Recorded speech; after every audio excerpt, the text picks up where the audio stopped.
Press Start Podcast. Oh, got it all mixed up. Alrighty, guys. Welcome back to the Press Start Podcast. I'm your host, Vic, aka Mr. Never Chillin'. This is episode number 116, and it's a great special episode because we are doing the first official Game Awards here over at the Press Start channel. But we do welcome back Scott, aka Scobie1.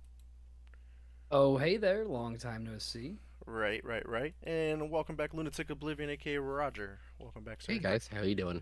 Good man. It's been a long 3 weeks. We've been away due to some events I've been dealing with my daughter. She unfortunately ended up at the hospital with RSV, so we kind of just been living there until she's getting better. So hmm hopefully she comes home. I think Wednesday. RSV is basically gone. She just has a little bit of congestion going on. So ready to get back home. This is like probably the first time I've been home in like 2 weeks. It's like going to work, go to the hospital, go and just back and forth. That's it.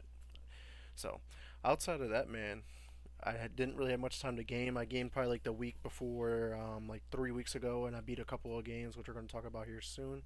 But Scott, anything new with you in the past 3 weeks? No, not really. Nothing for the good of the order currently. Just busy. I mean, Thanksgiving, the busy weekends, work, everything like that. And just trying to, sit down and play some games when I can. But hopefully I'm looking to get back into that a little bit more in the coming weeks as things kind of start to slow down here for me. Yeah, for sure. And what about you, Roger? Anything new over the past 3 weeks? Really, just been playing a bunch of games, you know, taking care of my son. Right, Same right, thing, right. different day kind of thing. Jordan started back up at work, so it's a little different now that, we're both working. We have to soon figure out what we're gonna do for daycare. Yeah, it's definitely a struggle with that. Luckily, we have access to a medical daycare right now, just by the fact that she was born 14 Yep. weeks early. So the state covers a lot of things. So we're very appreciative of the options we have. But there are a lot of great options too with daycares. I mean, there's loads of them around the area, or you can, like, family and friend are always willing to babysit as well. So you definitely got a lot to look into. But nonetheless, we're all here to talk about games, right? So let's talk about what we've been playing over the past 3 weeks before we get into the nitty gritty of our episode, because I'm really excited for this one. But Roger, it seems like you're really excited about the game Endless Dungeon because you've beaten it on Steam and it's on your list twice. So I would love to talk about this. So it seems so exciting. Oh, it is. Thanks. The game's so There we go. nice, you put it twice. Twice. Yeah, I was going through my list of games beaten the past 3 weeks since we haven't been around. Like I beat Endless Dungeon, Like a Dragon Nation, Half-Life Opposing Forces, Super Mario RPG, and I almost beat Dungeons 4. Damn. Like it's just one of those things. Oh, I missed a game. Here we go, boys. There, added another one to the This another guy. one to the list.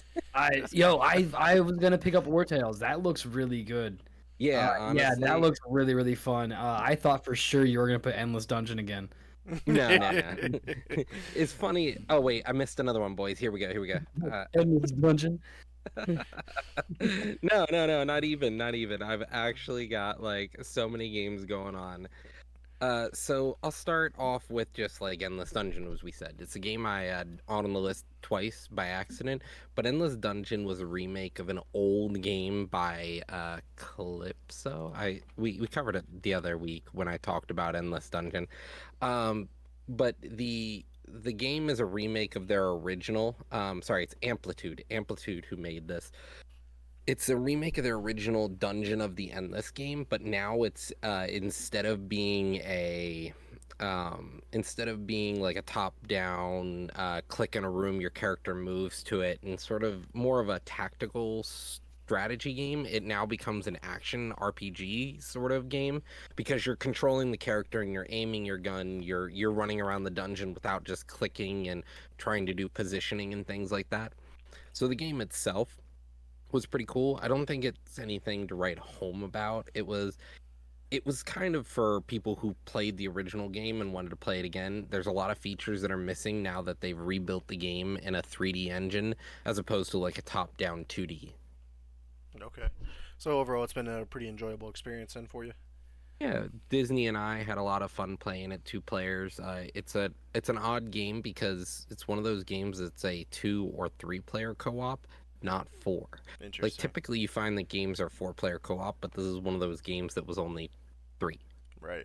So what did you end up giving this on your scale? On my scale here, I don't even remember at this point what I That's gave the game. Yeah, so while you look that up, I'm gonna talk about one of the games that I 84. beat. 84. Nice. That's not bad. Yeah, That's an pretty good. 84. Yeah, Yeah. yeah, that's pretty good. So I want to talk about one of the games that I beaten, obviously in the last 3 weeks, was the indie game Cocoon. I was super excited to pick this up and finally play it, and I was like, the level design in this game, the puzzles in the game, the fact like you're going in and out of like these different worlds and you're carrying one world into another world, but then like you can like loop it back and like you can almost end it like But then you're also shooting douse projectiles into through an them. orb to come out of another orb. Yeah, Yeah, dude, no. like it was like the perfect fucking game. Like I gave it a 9 out of 10, and it was just missing like it could have been almost a little bit longer, like maybe a little bit more story added to it. Like I just felt like it was missing like the story. I just felt like I was playing a puzzler basically at that point. Yeah. Because like the story I felt like there was was weird. no good narrative Right to there. back the game. Like you kind of didn't figure out what was going on until the very end, and it felt very superficial, and it was just Hmm. sort of like, eh. Yeah. But like the puzzles really carried this game. It made me sit there and go, well, they talk about how Ratchet and Clank is, this sophisticated, great game that does all these, multiple dimensions. I'm like, this game does it without all that extra shit. It's just Right. like shooting All I shit know through is it. I got to the point where like if I was in one world, but then I grabbed one of the other worlds, went into the world, but then like one of the abilities was to go back to one of the other worlds.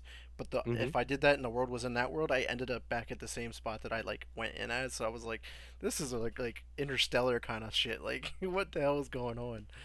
But yeah, overall, great fucking experience. Highly recommend checking that game out over on Game Pass as well.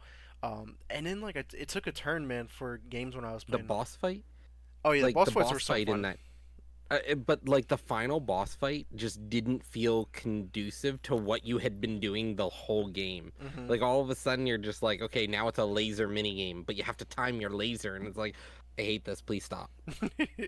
It did so Why? much, but it did a lot of great things. But and then like my next game, it did like a complete 360 in my opinion, or 180. A 360. Yeah, I don't even know It at this turned to point. 360 degrees and Walked I away. don't went know away what from the it. fuck happened, but I played the game Jashant, right? And that was like that traversal, like climbing game, climbing simulator, and I hated the fact the entire story was told through fucking pieces of paper that you would pick up on the Okay, ground. you and me fucking both, bro. Like I I hit didn't the read fucking not one of papers. them. I did not read I not one of them. Couldn't I do it. read one and then I went, "Nah, I'm fucking good, bro." Yeah, I could not do it. I was more worried about placing my stone on the pile of stones than reading those letters. Like, Hmm. no, I'm good. Like, but But you overall, think I like, want to read? right, like I'm. But the thing is, like, I didn't even have to read the game. Right, I get to the end and you climb the tower. That monolithic monster like carries you to the top because it's like, hey, we need your help, and like what you have to do at the end. It was like, oh man, this was really heart touching, and I was like, man, like that end of the story had purpose, but like the whole from start to finish, like getting there, like did I know that's what I had to do when I got to the top, or was that something I just discovered Like when I it got to the top? just it like the plot, just like Cocoon, it kind of like you didn't find out what the plot was until the end, and you're like, Okay, now it kind of makes sense, but like Yeah, and the climbing it was didn't feel cool. satisfactory. So like the puzzles, the Yeah. climbing, it just was like, okay, like I was They getting lost me at the tired of it. climbing. Did you hump enough walls though? Because like that was my biggest downfall is where you're sitting there and you might have like your thing, your grapple, your climbing anchor on something, and like you're trying to pull yourself up, but you're like in a corner, so Yeah. you're just sitting there doing this, and you're like, guess I'm stuck. Yep. Yep. I definitely did that a lot, and I was just like, man, what happened? So like It overall, felt it yeah. had such potential for the climbing mechanics, and then they were like, Let's drop the but ball. what if we made it too complicated? Yeah. Too complicated. It Um. was it seemed over engineered. It felt very over engineered as far as a mechanic for a game goes. Yeah. So on my scale, I did give it a 7 because like it wasn't like a terrible game, but I can't like it. I'm putting myself in such a bad spot because of me giving the dumpster fire of Marvel Avengers a 6. I cannot give anything else a 6 unless it is Marvel Avengers You have bad. to go back. You just have to You go can back. retcon that. I'm going to retcon You Yeah. it can at the retcon start it. of the new year. Like I'm going to Yeah, redo my you scale can a do little that bit in better. post. You can do that in post production, Yeah. I believe. Like I still gave Jasant a 72 out of 100, so a 7 out of 10. I still gave it a 7 out of 10. Like it had potential.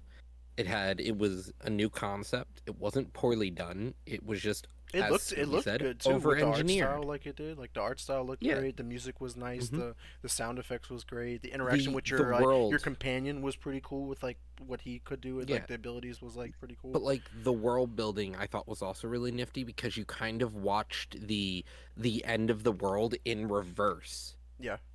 Like you go through society and watch society from Crumbles Mad Max to like the beginnings. Like you see in one of the levels literally just a giant boat just sitting on a dock and you're like, how did it get up here? And the only way is because the world slowly receded waterline. Yeah. And like I thought that was really cool. And like you started off and it's coral everywhere as far as the eye can see. Yeah. So you know you're deep. Yeah. Yeah. So overall, great Deep, experience. but like different deep. Yeah. Reverse Uno deep, That's deep, but bro. like up. So Scott, let's talk about one of your Bro. games real quick.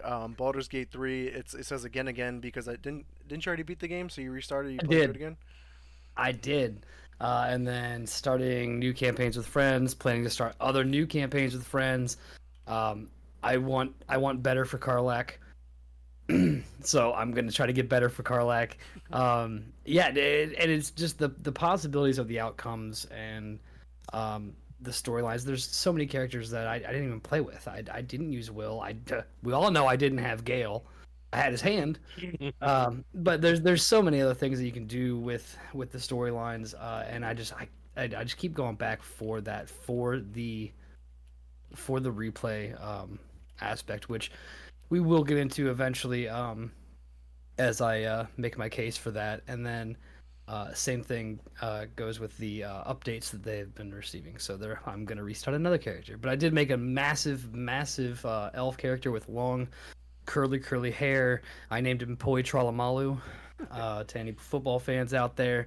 And I'm just pressing on with that. And now, meta builds, fun builds, random things like that. Like I'm doing a machine gun build, a tavern brawler build. Like now I just get to like do random fun shit with it. So, 4 times Yeah. restarted. Jeez. Yeah, man, dude. yeah, there's Vic, people you've there's people never that are like they're just like, nope, I'm done. And Vic, you've never played a Larion game? Like tell me you played a Larion game without telling me you played a Larion game. How many times have you restarted a game? Oh, four or how five. So you played a Larion game. Okay. how yeah how many when you hit load game, how many of them are in the starting area? How many of them are in the starting area? Yeah, it's crazy. But plus, like not knowing a lot of stuff and like I don't know if you guys remember me talking about the one fight that was just absolutely kicking my ass. I couldn't do it, and it turned out because I was like so under leveled. It's because I missed a bunch Mhm. of other stuff, and it's like I'd be remiss if I didn't go back to do those other things, get more story out of it. But yeah, so it's gonna be Baldur's Gate again until And I cease to exist. And the thing is, with Baldur's Gate and like so many other Larian games, like this one is the piece de resistance with it because with this game, it has things that the other ones didn't, and that's timing mechanics. There are things in the game that literally, if you play for X amount of time, you whiffed. You've missed the entirety of the trigger. You cannot meet that trigger, and it just something else happens. Like for example, if you just don't do a certain thing, the druid that you're trying to rescue, he escapes on his own because you've The done druid that you other fuck. things to help him escape. So like there's a lot of things you just like me and Jordan, we went looking for him, like, where the fuck is he? And they were like, oh, he escaped a while ago. And I was like, motherfucker. Ah, Son damn of a it! bitch. Yeah, I'm excited to eventually give Baldur's Gate a try because they have obviously Larian came out and said that hey, we're announcing the Xbox release date. I might presumably hear in a couple of days at the Game Awards, and I'm hoping that it does get shadow dropped. I think that's going to be my big prediction for the that show. And it comes to Xbox, and I can finally give it a go. So I'm looking forward to that. But Roger, Yeah. any other games on your list that you want to cover? Actually, I do want to talk about Super Mario RPG because that is a recent released game, and you've already beaten it. I know the Lunacy Arts community recommended me picking it up because I was like, do I pick up RPG or do I pick up Wonder? And everyone's saying pick up RPG. Tell me why. Okay. So are you gonna play it alone or are you gonna play with friends? Just me. Just me. Okay, so then Unless you you want to plan play on Super playing with Mario? me or something. No, no, I'm playing Wonder with Jordan and our two friends. Like Wonder is honestly it's a Mario Party game. It's honestly it feels fun to play alone, but it's definitely better as a group. It's Yeah. something that you're all playing the levels trying to compete with each other, but also try to beat the level. And the levels do actually get progressively harder and more difficult, and characters will die because they can't keep up, then they'll get respawned and then they have to try to keep up again, and you're all trying to fight to see who can pretty much take control in the overworld, because Hmm. if one of you does well, you take control in the overworld, and the first person who has the first controller, they're riding backseat to everyone else playing. It's Jeez. fun. It's a cool Super Mario RPG. It's a cool Super Mario RPG, but honestly, I think if you want to come to appreciate the genre that is turn-based RPGs, Super Mario RPG is like quintessential in the like becoming a I don't know, a better reviewer, a better game and game enthusiast. If you want to be able to talk with some, I think, wealth of experience, this is a game you can't miss. This is a game that defined years, an entire generation of video games with the things that it did. Like Right. Super Mario RPG, it was one of those first games that really focused on like in that moment, you know, responsive triggering. So you attack, you have to hit the button at the right time to get that bonus damage or that second hit, you know, something that gives you that a little bit extra. It also explains why Mario has a hammer in every other Mario RPG that comes afterwards. You literally understand, like, if you ever play Paper Mario and you go, why is Mario pulling out a hammer? Like, maybe it's a reference to Jumpman, but like also at the same time, it's a reference to the first Mario RPG. Yeah, because funny you say That's that. why. That's one of my games I've been playing is the Paper Mario game on Yeah, the from the N64 days. I'm playing it on the Switch because that's what I can play at the on the hospital. emulator. Um, and yeah, so that's been a pretty fun experience. Cause I'm continuing my playthrough. It's a pretty long Hmm. game, actually, for a game that's been out for a long time, for 23 years. Because I think it came out in 2000, if I'm not mistaken. But And that's the importance. Like so these if I enjoy games were Paper definitive. Mario, I'm probably gonna enjoy Super Mario RPG. I'm not going to say that you're going to love it, but I think you're going to come to appreciate the genre. You're going to come to see things because they didn't remake the game, Right. they remastered it. So there's a lot of things that you hit in the game and you go, I, why is this in the game? Right. And you look at this, like some of these features to me still feel like I'm sitting there and I'm like, this was a great game, but like fuck that feature, dude. And Right. like you see this gets fixed in newer iterations of Mario RPGs, but you can see where these developers where because you can't improve without making mistakes. And this game is riddled with like developer mistakes, we'll call them, because we can see how they get corrected and just perfected afterwards. But this game, I honestly think, is a building block that you don't want to miss. It's something it's like going back and playing other games because they're time capsules. I think Hmm. Like I've been is doing like with Mass Effect. this is this is a game that is definitely going to become like it's a museum piece It's a playable in piece of history. yeah, and Is where like what really Super what it Mario is. Wonder, you're gonna forget about it after the year. You know, after you play it, it's forgettable. You know, Okay. I can't even remember what some of the levels I played through on Super Mario Wonder was. But I can tell you almost the entire game now of Super Mario RPG because that's how good it was to me. Like I really thoroughly enjoyed how it's set up. And there's a lot of small Easter eggs that you might never notice. Like Mario is always like quick-witted and on top of everything, and like it's fun to watch some of these things. And the characters themselves, they feel fun and they feel alive, and they don't feel like they're just doing it to do it. Right. So I would love to sit here and talk about what we've been playing and all Hmm. that, but we do got to move on because we got an action-packed episode for everybody. So let's go ahead and move on to the upcoming game releases because this is probably the last big week of game releases that we got for the year because there are a couple of games that I want to cover. So let's go ahead and move on to that.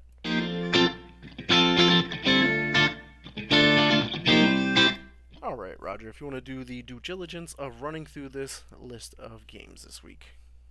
All right, so first of all, we have Highland Song coming out for Switch and PC on December 5th. Highland Song is an Inkle game. It's a side-scrolling adventure game that as you play, you have a health bar that you lose health as you make mistakes while you're traveling, but also at the same time as you deal with the weather effects, your maximum hit points slowly shrinks and you have to kind of deal with those consequences of your actions, and hopefully you can make your hike successfully without dying or succumbing to exposure. And the other things is there are other game modes in the game as well, one of them called rhythm runs, which allow you to go through the game and you play to a musical beat. And we've seen many of these games recently, but a a platformer without combat or anything like that, that is simply just a rhythm game, you know, is really interesting to me. And it's a fully narrative, cool looking game. Next up, we have Disney Dreamlight Valley. I believe this is the full release of the game, Yep, and it's then leaving like early the access. 1.0 edition. Yep. So this is where we're going to get multiplayer. This is the capstone for where the game is like, this is it. This is the done, completed, finished game. The first expansion We will also add. releases the same day with this game Yep. as well. So So we'll see. I think it's a Jack Skellington and The Nightmare Before Christmas is what comes now. I think that's some of the first things that'll come with Disney Dreamlight Valley getting its full release. Skater XL is the next game to drop on December 5th for the Switch. It is a skate game. Then we have Sonic Dream Team, one of iOS's newest additions to their store. Sonic Dream Team is a reimagining of the classic Sonic playstyle on your phone. That releases on December 5th as well. And then finally, we have 3 more games coming out that day. We have the full version of an Anacrusis finally dropping, which I'm excited to play. yeah, Is it still on Game Pass? I think can it got double check while you pulled. run through this.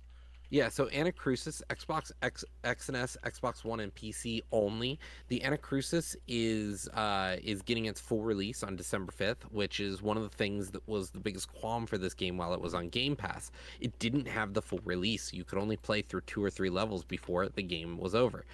Next up, we have Lord of the Rings: Return to Moria, the dwarf Minecraft in the Lord of the Rings world is getting its console release, and it's only coming to PlayStation 5 this year. Next year, we'll see the Xbox X and S in 2024, but as of right now, if you want to play this game, you've been able to play it on the Epic Store for about 2 months now. No, sorry, a month and a half, but you'll be able to play on your PlayStation 5 on the 5th. So the Then Anacrusis was removed on January of this year, so it's almost that's been what a I year. thought. But it is only $20 a game. But I know when me and you played it when it first came to Game Pass and it was in that game preview stage, there wasn't a lot of content to get through. But the content that was there was like a lot of fun. It was a lot of It chaotic was a fun. fun game. Yeah, and I love the And art style. The honestly, gameplay was fun. The gunplay was fun too. So for $20, it's a successful successor to the Left 4 Dead style of gameplay. And I think this game did it really well without floundering like things like Back for Blood did. Next up, we have the last game for the 5th of December, and that is the Swan Song expansion to the Vampire Masquerade game. This is coming out for Switch on December 5th. And then we have Avatar Frontiers of Pandora coming out this week on December 7th. That comes out for the PlayStation 5, Xbox X and S, and PC. So this is a next-gen exclusive game. It will not be coming out to the Switch, and it will come out on the 7th. Following that, we have another game coming to the VR system. The Quest is receiving Lego Brick Tales finally. So this is the first re-release of the Lego Brick Tales game since its initial inception last year, October of last year. And I apologize, Android and iOS got it on April of this year, but now we're seeing the VR version of the Brick Tales come out December 7th. Following that, we have Outer Wilds coming to the Switch on December 7th. We have Terminator, the Dark Fate game Defiance coming out on December 7th for PC. This is it's a PC only up to 4 player Terminator game. It's an RTS. Correct. And then After that, we have The Day Before. This comes out for PC only, I believe. Oh no, to be announced. Yeah, so it's PC only right now, but the release for the PlayStation 5, Xbox X and S will come out sometime in the next year or two. But it's to be announced, so it's not 2024 as of right now. This game was actually pushed back due to its competition on its original release date, which I believe was going to come out on the same week as Call of COD. Duty. Yeah. Yeah, so this got pushed back, but Well, it the is issue with coming this out. game is like everyone is like curious, like, is this game even real? Because of the Yeah. things that it's been doing, like it's been copy and pasting like other games as like trailers, but like doing it in their game, and it just seems like a very like jokingly built game. So Hmm. if it comes out, it's great because this game had me hooked when it was announced. But we'll see if this game's even real here soon. Yeah, honestly. And then lastly, we have Plumbers Don't Wear Ties, the definitive edition. So Plumbers Don't Wear Ties is it's definitely an interesting game, I guess, here. To say the least. But it is definitely a weird game. It comes out for all consoles pretty much: PS5, Xbox X and S, Switch, PlayStation 4, Xbox One, and PC. The definitive edition drops on December 8th. Nice. So All right. So, what's going on this week, I mean, I'm guys? excited for the Avatar game just because I love that universe and whatnot. And from the gameplay I've seen, it looks really good. It's just the negative connotation that's going to be attached to it is that it is a Ubisoft game, and everyone's like, "Oh, this is just Far Cry in the Avatar world." But I'm hoping that that's not the case. Some of the game previews that come out have been very highly on it so far, and everyone's like, "This is a game you should give a try." Like, this is not like the generic Far Cry Ubisoft like um, blueprint. So I think I'm really looking forward to that game. And of course, the day before, I love zombies, and this kind of reminds me of the Division tied with like zombie experience. So looking forward to that as well. And then Roger, I agree. I think me and you should dive back into the Anacrusis because that was actually one of the first games we played for our co-op streams back in Hmm. the day, when we were known as the Chill Zone even. So I actually still had the playthrough recording of that play when we did play it. So I would love to give that a go again. But what about you, Scott? What game are you most excited for on the list here? Honestly, none of these really stick out to me. I'm whelmed, but not overly so. That's But really my kind of it. my man just said this was the biggest game release week we had left, and if you're whelmed, there's nothing left. Not at all. I mean, if it's the biggest one we got left, doesn't mean it's the best one we've got. Uh, this- honestly, I'm more excited for some updates that we will be seeing here very shortly. Yeah. Um, More than I am for any of these releases. I was pumped for Lord of the Rings: Return to Moria, but I'm on PC, so And don't like, care. who wants to play, Well, it's already Return to Moria on the Epic Store? it already came. I say it came out on PC back in Yeah, it already October, came. but Yeah, yeah. it already came out. So obviously, at that list, like, yeah, Lord of the Rings: Return to the Moria is gonna be great, but yeah, it's for PS5. So, like, quite frankly, my dear, I don't give a damn. What about you, Roger? Any of these games pique your interest? Honestly, I'm with the rest of the group here. I'm whelmed. We've got the Anacrusis, honestly, like, cool. I can spend $20. Like, I'm glad that it's cheap. Hmm. But like, I would have preferred this game to stay on Game Pass. Like, I would Yeah. have definitely played it. The fact that they gave us an early access preview on Game Pass and they were like, okay, full release, pull it, and then wait a year. I'm like, there is so little stuff around this that it just doesn't feel like it's gonna be great. And then like Avatar, for example, like the last thing I need is another open world game that's gonna have a bajillion just like, go here, look at this wall, you've got lore, great Well, for you. It's even like, then, if I see Avatar one more time, I'm gonna throw up. I'm gonna throw up live here on the Twitch. I do not give a shit about Avatar. Really? Why is that? yeah, I really didn't. yeah, I same. did not. I do not care about it. It's fine, but that's it. Like, I don't care about it, but I just keep seeing it everywhere. Yeah, it feels Fair. like one of those things. Like, I slept on the movies, and everyone's like, they were amazing, and I was like, were they? Because I didn't see the like, second one yet, but I really enjoyed the first one. So the first one, it was a good movie, but like the biggest thing that movie had done was the 3D aspect of it. I was working in theaters when that movie came out. I mean, it is what it is. But like, tell me how like a movie that you know 2 out of 3 people here haven't even seen is already box office like topping box office again. Like, it's just it's there's a reason it's called the Avatar effect. You can Google that if you would like. How one of the biggest box office movie of almost all time, and nobody remembers seeing it. But like, yeah, I yeah, think I saw it. Like, it just bugs the shit out of me. It just its whole existence just bugs me. Okay. it Well, be it prepared because he honestly, has like 6 of them in the Yeah, works. So yeah, James it'll be Cameron's around for a fucking while. Pocahontas following Avatar. Oh, was this Book of Water? Oh wait, no, this is Way of the Water. Sorry, totally different Avatar, guys. like Totally fucking honestly, different Avatar. let's be real here. James Cameron is overrated, like just straight up overrated. Like his heyday was in the 80s and 90s. He should have stayed in the 80s and 90s. Like, My man's made Titanic though, so I'm gonna Some quote of the South Park greatest here. movies of all time, like, is made by James him. Cameron doesn't do what James Cameron does for James Cameron. James Cameron does what James Cameron does because James Cameron is James Cameron.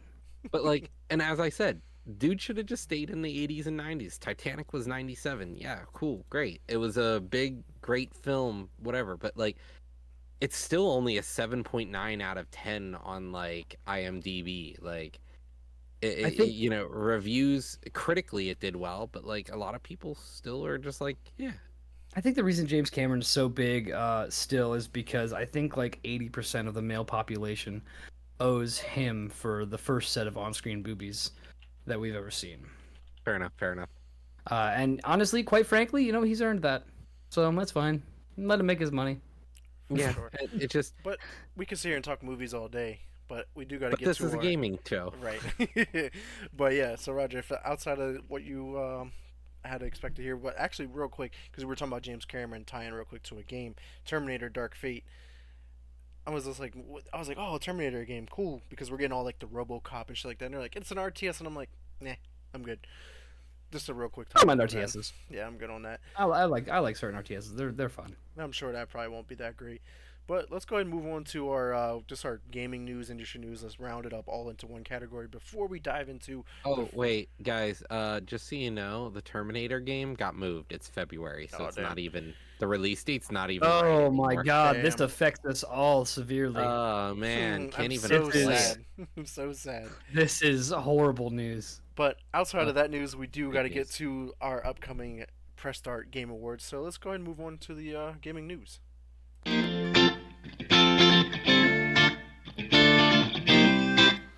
It's sad, guys. Usually I start this section off with Xbox news, but like we kind of have like a more compact, like really quick, like hitters of the big, Who's big, big Xbox? news. Hey, now the successors this year, the number one game developer this year. But first off, we do got some news in regards to GTA 6. If you're hiding under a rock or something like that, I'm sorry, but the trailer will be out for the next GTA game on December 5th, and they are calling this trailer 1. So obviously, we're getting another trailer very soon, because maybe trailer 2 drops at the Game Awards, because why not? It's one of the biggest shows ever in gaming history. But it was funny, Roger, because you posted in the Discord channel that the picture that GTA used and was like announcing like the trailer, and it was like that blue and red, pink like sunset hue It over was it. it was All the other watercolor. developers, yeah, all of the other developers started creating like different memos and posting it on social media with the exact same fucking color palette. I was like, are they like trolling or are they just like they're Yeah. riding the hype? Like, They were where are we going here? everyone's just like, Rockstar released this vibrant watercolor, and Call of Duty is like, yo, let's get in on this. We've got nothing else going for us. Let's get We're in s- on this. We're sorry for the $70 DLC, but it's in Rockstar watermark, baby. But nonetheless, Apology the accepted. the internet will break on December 5th because I mean obviously GTA is like the biggest game pretty much ever. Like It is. I would say that this is going to go down as the most hyped game, probably of all time. Oh yeah, like it's going to surpass finally Cyberpunk because Cyberpunk was arguably the most anticipated game of all time there for a while, and it fucking floundered. So hopefully it doesn't do the Cyberpunk treatment there. But and then in regards to some TV shows coming out of the Xbox games, is Halo is getting its season 2 and is coming out on February 8th. I haven't seen the first Please, one. no. Not really excited for that one, but one that I am excited for because the first images and the teaser trailer that we did get for Fallout season 1 coming out on April 12th over at Amazon Studios looks fire. And this shit is in canon. It is not no separate universe thing. It is set in the Los Angeles in Vault 33. The outfits these guys are wearing look really fucking dope. The Brother of Steel being there is fucking dope. The power armor in the show looks really good. I'm like, please don't fuck this up. This looks great. What's you guys' thoughts on the Fallout TV show? I'm pumped. Amazon has done some really good work with a lot of different IPs. The Boys, Invincible. Um, Lord of Honestly, the Rings. I was I gonna say I'm Lord of the Rings. No. I mean, Lord of I the Rings. It'd be still fun. as long as we get something that is truer to the source material than things like, I don't know, Halo.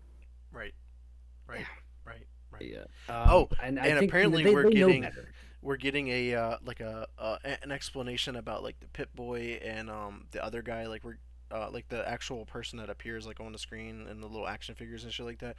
We're getting like a backstory on like why that exists in the universe as well too. Apparently that's going to be told through the story, and I was like, okay, I like it. It's like Good. world Yeah, building. I'm It's pumped. Yeah. adding to our universe But that we already like know. we already kind of know that though. Like Not that's officially, I guess, because they're trying to like but emphasize like how important that's going to be. but like that guy was literally the mascot for Vault-Tec. That's Vault-Tec's mascot. Right, That's but why he's so why? important. But why was Why? he? That's Be, why. No, yeah, apparently there's a okay, okay, deeper okay. meaning to what we're going to I okay. find out. What I Because was he had just a getting free at face and this. three thumbs, dude. Yeah. So like the thing to know at least is like it's maybe a deeper meaning, but we already know why he's everywhere, and that's because he's in Vault-Tec's promotional videos. Like when they sold you a house, he was on it. That's the thing. Like Hmm. whenever they sold you your sorry, not a house, your shelter. When they sold you your life in the shelter, he was the one on all their videos and talking about the stuff. Like this was their character. You know, that was all. No, yeah, for sure. Has Michael Michaels is We do appreciate Vault-Tec. the follow there, H2O. Definitely appreciate that one there, buddy. But yeah, moving on here to the next update because this one was kind of came out of left field because I was like, man, Cyberpunk recently just had a massive update with 2.0, and I was like, because Roger, I was going back and forth. I was like, why can't Cyberpunk run for Game of the Year? Like it's reworked from the ground up. It just doesn't say remake or remaster on it. But Well, that's that's another. because I they know don't. that's another topic for Yeah. another day. But we're talking about 2.1 update that is about to Mm. drop. And we're going to get New Game Plus. They're adding that workable subway metro system that was like in some of the early promotional videos that we got from Cyberpunk before the game released. There's new gigs, new arcades, extra cyberware and cosmetics, vehicle customizations, more apartments, and new gear and weapons. And also they're apparently like adding more NPCs and like some of like the car chases, some of the missions. Like it felt empty in certain areas, so they're like filling it in, making it feel more alive. And I'm like, I'm fucking excited to dive back into Phantom Liberty sometime next year. That is going to be great. Like this game is going to finally feel finished. And the fact that I've already played through and beat the game, and now I'm going to be able to play through and beat the game again and feel the entire difference is going to be insane. Roger, what's your thoughts on this new update here? Honestly, I think this is the labor of love that we wanted from this game, and I'm glad to see it. And it's really nice because now I can jump into Phantom Liberty in this new year, and the game I can hit New Game Plus with my current character if I wanted to, and now play Phantom Liberty. I don't have to make a whole new character and play again. I can actually just But keep remember, playing the you way I said you might was. want to, so you can experience that beginning intro with as a new different character, and it opens up different Possibly. dialogue Yeah, options. like I played all three starts to the Oh, you game. did? Like I Okay. played, yeah, I had three different characters that I ran Look at this through guy. until they all collided, and then I was like, I wished there was more to it. Yeah. Like I really liked how influential those starts felt, but once they collided together, it was like, Okay. It kind of felt just like the same thing Starfield did with me. Cool. Here's all these fascinating things I did with my character. Same start, same storyline. Like it was cool to get the little bit of a start and see, how you make your friend, but the story at the end of the day kind of was still the same. Yeah. Your choices didn't matter till near the end. The Yeah. beginning and the end. I just want to make this comment on Starfield real quick. What was funny? Some guy played through New Game Plus for his 34th time or 33rd time, and he ran into like the Spider-Man meme. Like when he first meets the Constellation, you're in that room and they're talking about the artifact and shit. He walks in and actually meets his himself in that room, and that's the first time anybody's ever experienced that. And they were like pointing at each other like, "Hey, you're me. Wait a minute, who are you?" Yeah, so I was like, man, I that's pretty loved fucking dope. Interstellar. Yeah, Interstellar was so good. yeah, such an underrated movie. Even though that movie was like fucking 7 hours too long. But let's go ahead and move on to a game, Scott, that I know you're excited to talk about is the Baldur's Gate 3 Update 5. What is going on here with this Yes. new update? H2O, get ready for another save because there's an update 5 that just came out. It's pretty big, takes a bit to download, but does some fix actions, things like that. So it's fixing those eternally active acts of theft and violence that have been ongoing in the game, causing slowdowns, things like that. That was introduced in the last patch accidentally, so they worked on that. Asterian's got some little kisses. So they're fixing that as well, just in case anybody here wanted to kiss Astarion, not me. Um, and it added epilogues to the game as well, so you actually get some epilogues there. Most notably, Withers gets a little bit better of an epilogue, and then now it's added 2 different game modes. So it's added the Honor mode, which is essentially Survivor. You have 1 life. That is it. And it also stops scum saving, which anybody who's played this, I don't care who has says done it, it. we're all guilty of it because you're about to get into some shit and you need that save just in case. I mean, the game warns you like 8 times. Or if you were like saving and Yeah. like, oh shit, maybe I didn't like that dialogue option. And go Reload. back, yes. So there will be like, specific save On. points for the game, things like that. And then on top of that, it added a custom difficulty mode where you can actually interchange difficulties in game very specifically, like just almost like your own little EQ. Yep. And not only that, honor mode didn't just make it so that it was like Iron Man. It also took tactician and made it 1 step harder in addition to Iron Man. It said you thought tactician was hard? Fucking again. watch this. And then after that, so with the honor mode, anybody who does complete the game with the honor mode will be awarded with golden D20 in the game. Will become a feature for you. Anybody who's been able to play and change your dice, you can change the look of it and stuff like that. You will be getting gold D20s. The So only way to get you're telling me we finally returned to GoldenEye here. We finally We have something got it. where it's an unlockable that you don't buy. So it's we not have horse armor. You we actually have an hard unlockable that you only get by beating Being an good. honor mode. And then, of course, with these updates also come some achievements, things like that. There's going to be, yes, it will be permadeath. H2O. It will be permanent. If you die, you die. That is it. If all your characters die, If- I thought. If you team wipe, you team wipe. But if one character dies, that character is dead. Damn. Like if you can't use withers to bring them back. Like obviously revivify rules still apply, like in certain aspects and things like that. But if a character dies, you ain't got shit. That character's dead. And so you're is the telling me storyline. if Gale and your hopes dies, and dreams. game's over. I mean, yeah, I guess spoiler alert for anybody here who's been trying to play this, not on PC. But yes, like so Thanks. there are consequences to the permadeath. There's consequences to you losing for TDKs, everything. Yeah, apparently and anybody so and everybody super can die in the game. Yes. And then getting away from Baldur's Gate, because we know that I could talk about that so much, and I have a feeling we'll be talking about it later. Warzone new map, Urzikstan, is going to be coming out December 6th. Get ready to drop. This is going to be apparently reminiscent of old Verdansk, things that we've asked for, things that we've been begging for, or at least I have been, probably But it's upon. not old. It's not But it's Verdansk. not. It's I'm not sure. I'm Verdansk. sure. I'm sure it's. But Reminiscent. I'm sure it's coming back but next year. It's coming back it's next year. going to have Verdansk vibes. They already seen the success from Fortnite re-releasing the OG map. They're Yeah. going to release the Verdansk map later. Call of Duty is so original. Yeah, how original. I mean, But guys, that is all of our gaming news, leaks, and rumors that we got for you this week. And now on to the biggest part of our episode here, where you have our first annual Press Start Game Awards, where we will be handing out, I think, 9 different awards to a lot of the great games, because this is one of the biggest years in gaming.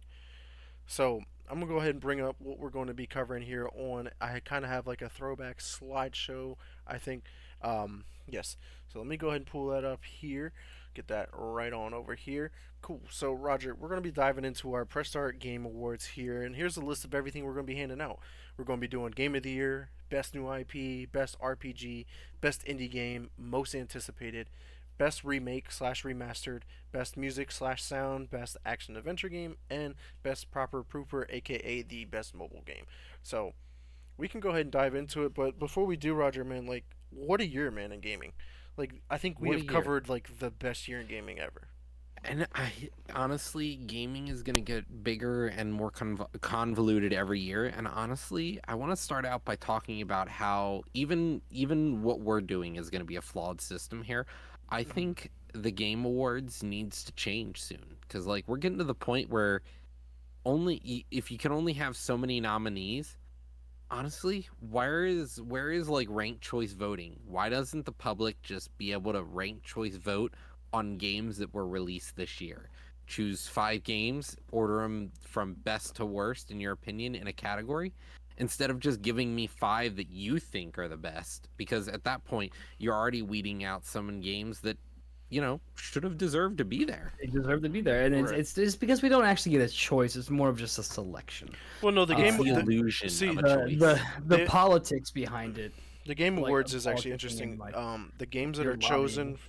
the games that are chosen for each category for the Game Awards is actually decided by 120 different people from different gaming companies, whether they're from like IGN or GameSpot or whoever it is. 120 people are chosen from the gaming industry, and they all collectively vote on what is their game that they Oh games that they man, want to so put. you're telling but me you So, end it's up- so you end what? up- 120 So people. what? So what you're asking for, where they make a list of their 5 or 6 best games for each of these categories? That's what they're doing, and then they're going, okay, which games won the most votes out but- of that, and they're But picking those what I'm 6. saying though is we the people then get to decide with our votes. Oh, we don't. Yeah, that's the thing. Yeah, We get to but to what make I'm the saying is- what is it? The Player's Choice Award that we do get to decide on. Yeah, I gotta cast and, my last vote. and that's the thing. Like, if it's these 120 people, these are the same people who give things like Call of Duty this year a 9 out of 10. Fucking 9, Or yeah, 9 out of the- 10.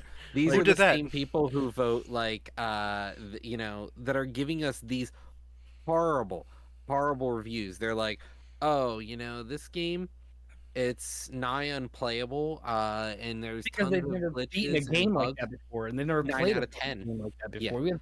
We have people that have never beaten a game before in their lives, like throwing up their vote for best ending in a game, like stupid shit like that. Obviously, that's not exactly a category, but like that's like the type of thing you're dealing with there when it's like people who've only ever played racing games in their entire life, and they're like, "Here's what I think the best fighter is," and you better listen to me because I work for IGN. I'm from IGN. I'm from from whoever. like I'm from this. I'm like, and then not to mention it's the lobbying. Like, oh, we want to do this, we want to do this, and Like, this is the same company that takes Lethal Company right now, one of the biggest games that have released this year, for just like an indie game.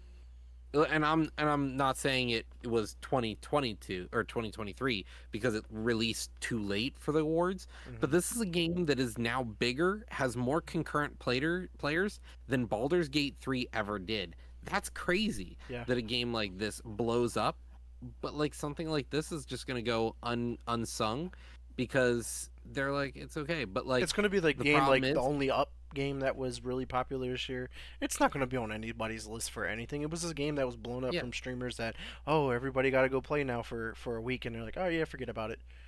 Yeah, It'll hide in obscurity, yeah. and that will be it, unfortunately. And but that's part of, like, the flaws in this system.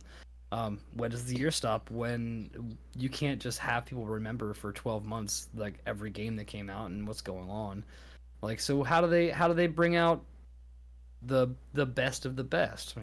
120 Honestly, underpaid people. I'm interested to.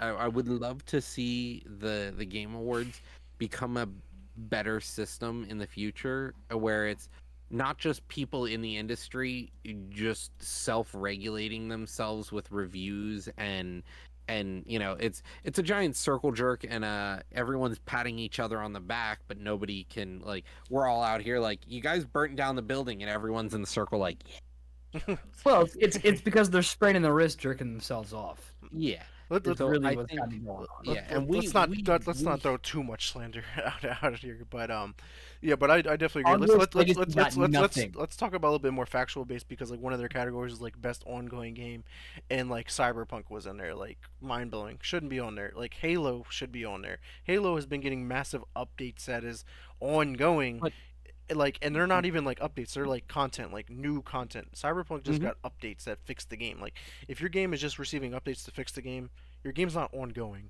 Ongoing Well, means like no, it's support not for new fixing the content. game. They're adding content. They're releasing expansions. So like One that was one expansion. of my things. Like it there could be a lot more options here, because what I think tends to happen at these game awards is that we kind of get into, as we said, a circle jerk, where everyone's like, oh, this game right here, we're all talking about it, but like the rest of the fans over here, like the normal people who are buying the games, our dollars are voting on these things, Yeah. aren't being heard in the same way that the game awards are.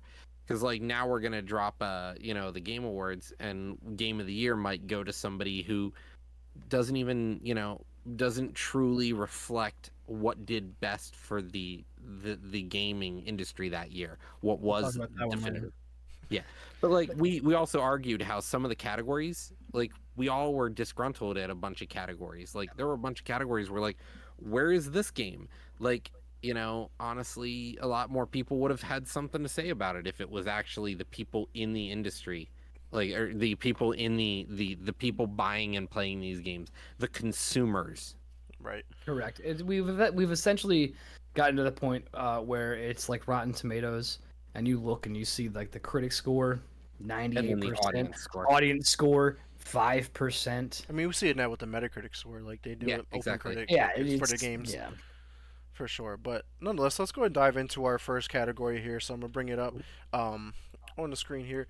Whoops, almost I flashed the winner already, but we're gonna talk about the best remake and remaster because I feel like this should be a legitimate category in the Game Awards to like help us avoid of like the issue with why Resident Evil 4 was in the category Mhm. of Game of the Year because like I don't think a game that already had its chance at Game of the Year to get a second chance at Game of the Year, like that just doesn't, Agreed. it doesn't sit well with me. And I think that by having a category like this, because look, there were six solid remakes slash remasters that came out this year that were like, oh man, these were great games that came out this year, but they were great back then too. They just got they're Yeah, released and they updated. they they had their fair chance in the ring. They lost, and that was it. So I'm also of the opinion that at Or they no may have point already should, won. yeah, Right. or they won. Yeah, Yeah, imagine they that. don't even Imagine a play game twice. that say, hypothetically it hasn't happened yet. A game, so let's take Last of Us 2013, whatever it was, wins Game of the Year, and then it comes out later on. Oh, it's a remaster. It can win Game of the Year again. Like that does not sit well with me at Yeah, any way, no. shape, or form. I agree. It needs to be its own category. At no point should there ever be a remake or a remaster sitting in a Game of the Year bench. The Game of the Year is for games that year that came out that year. Remakes and remasters came out that year, but they really came out the year that they originally came out. Yeah, End of story. because if I go to Google and say Resident Evil 4 release date, it's going to show me the original release date unless I ask for the remake release date. Then it's going to show me the new updated release date. But Yeah. nonetheless, Well, these are the games that we even did talk about here because Dead Space obviously I wanted to throw it on there. That was a phenomenal game that came out early in the year. I Hmm. played through it and beat it, and I think I gave it a 9 out of 10. Phenomenal game. That was a really fun experience. I know And it both. was good when it came out too. Like, Yeah, yeah, it was incredible. And then Resident Evil 4, that was a game that both of you guys played through and were talking very highly of week It after was week every amazing. time It was. we talked about it. So that was great to it see was it on good. there. And like I understand like why it could be considered for game of the year because it was a great game, but it was also a great game when it came out originally. It just you added some new things, you made it look a lot better. Because if I'm not mistaken, Resident Evil 4 like the OG, you had to stand It still and shoot. This it game, was this one you don't have Resident to. yeah. Resident Evil 4 was a definitive when it came out.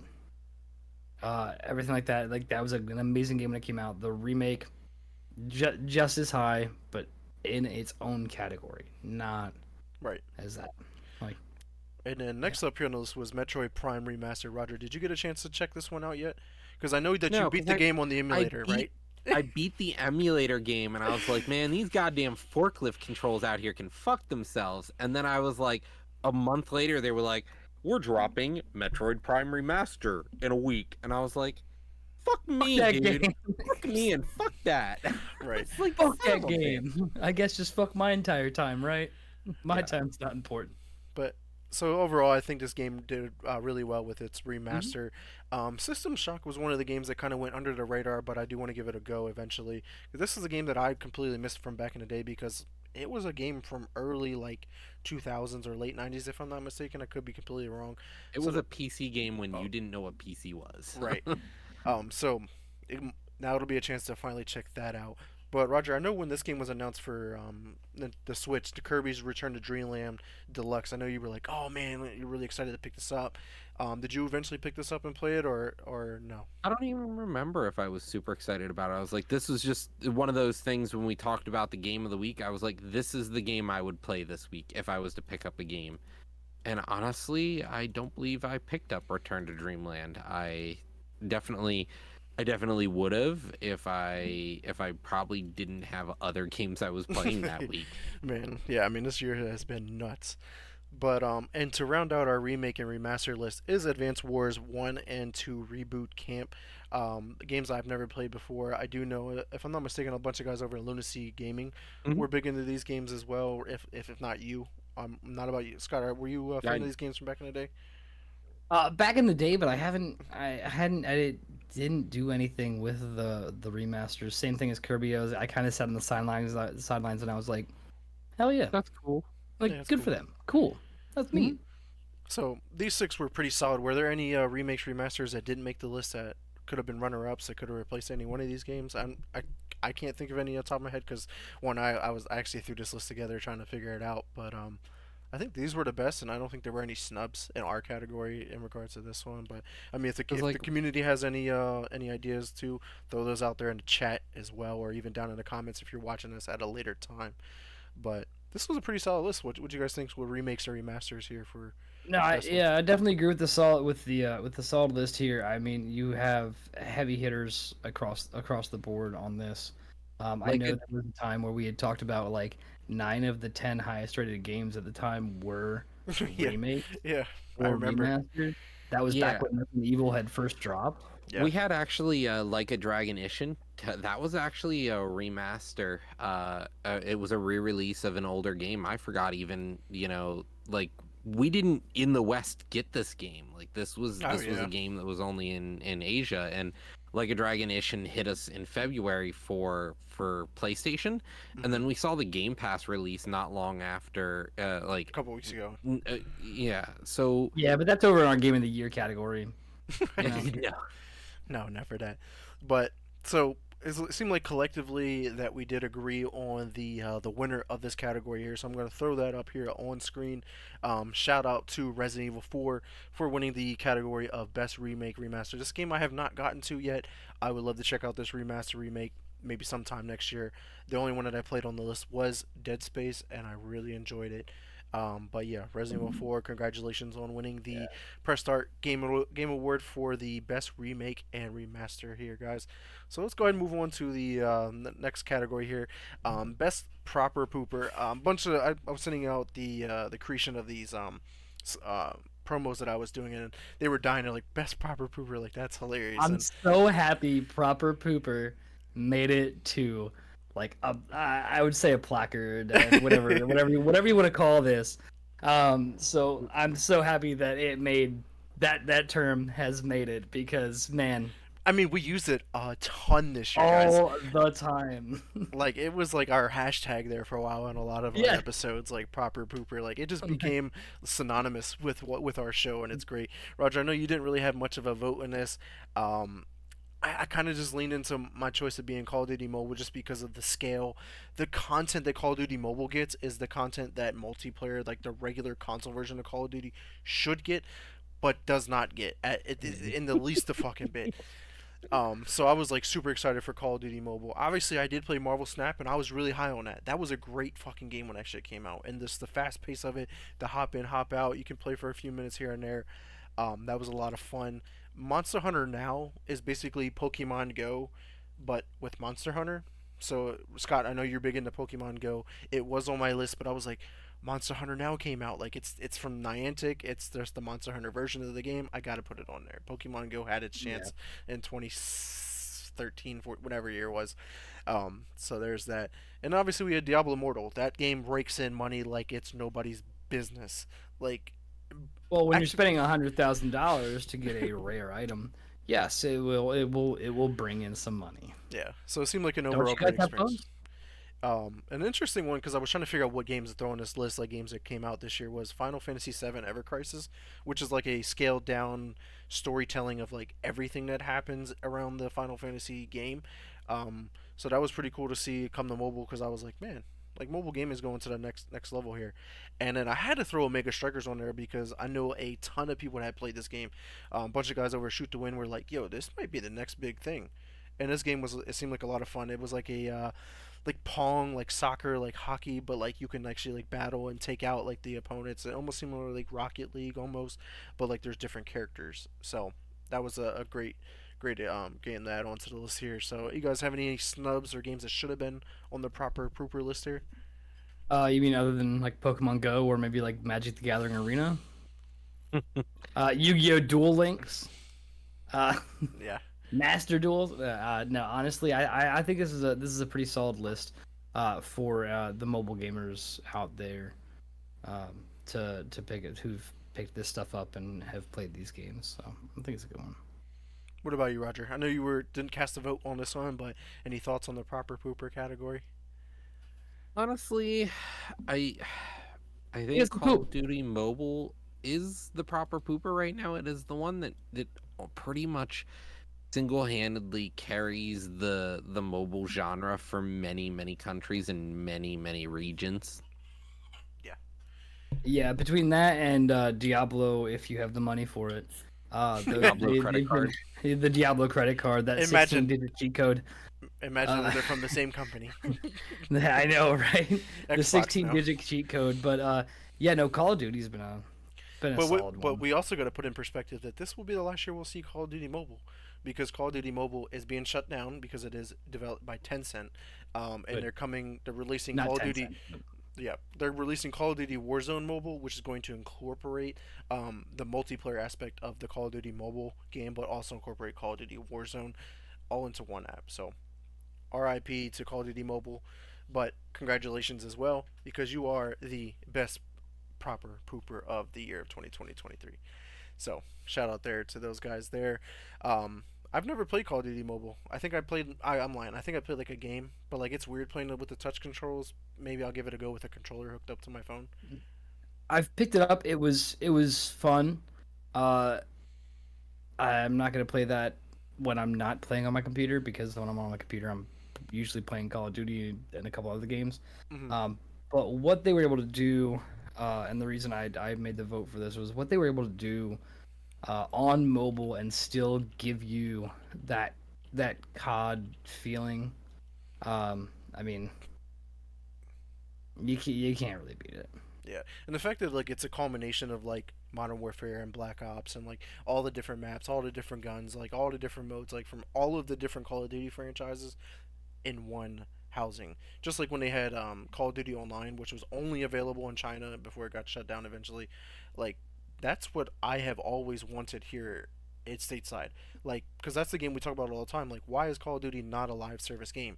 That was a live service game for Call of Duty. Had everything in it, constant updates, new maps, new modes. It just worked. And they were like, that works too well. We're gonna shut that down. Absolutely. But Don't need that. let's go ahead and move on to our next category here. We do have best music and sound, because like there's different ways of viewing this category because there's a lot of games where like on this list here, Hi-Fi Rush. That game is fantastic for the music that is playing through the entire game because it is rhythm based. Like the entire game is based on like timing your attacks and moves with the game. But then you have games like Dead Space where like the sounds around you are like like if you're playing with a headset or have It's surround an sound, atmospheric an thing. atmospheric thing like that adds to it. I have not played Alan Wake 2 yet, but I heard like not only is the atmospheric sound there, but like the music is there. Like everything about it is there. Liza P. I played it. Roger, you played it. We both beat it. This game sounded phenomenal. Like the music was great. They just released a soundtrack the other day for Liza P. For like Apple Music, Spotify. I downloaded it, listened to the whole thing. I was like, I've never did this. I've never downloaded a soundtrack for a video game to listen to, and guess what? I did that. Liza You've never P. played Skyrim. But and then of course you had to incorporate Baldur's Gate and Zelda, Tears of the Kingdom because those games were phenomenal both for sound and their music as well. So, man, this is a very very stacked category here. Are there any games that Yeah. we may have missed that could have made this list? I mean, Resident Evil 4 might have been able to make it because it's another atmospheric game that could have been You like that. did. The atmosphere of the way the sounds worked with many of the games. I mean, it was that's how you figured out what was going on. I mean, but I think it was right to leave Resident Evil out, just because of these games that have also done it just so well, and haven't had their time to really shine in a category like this yet.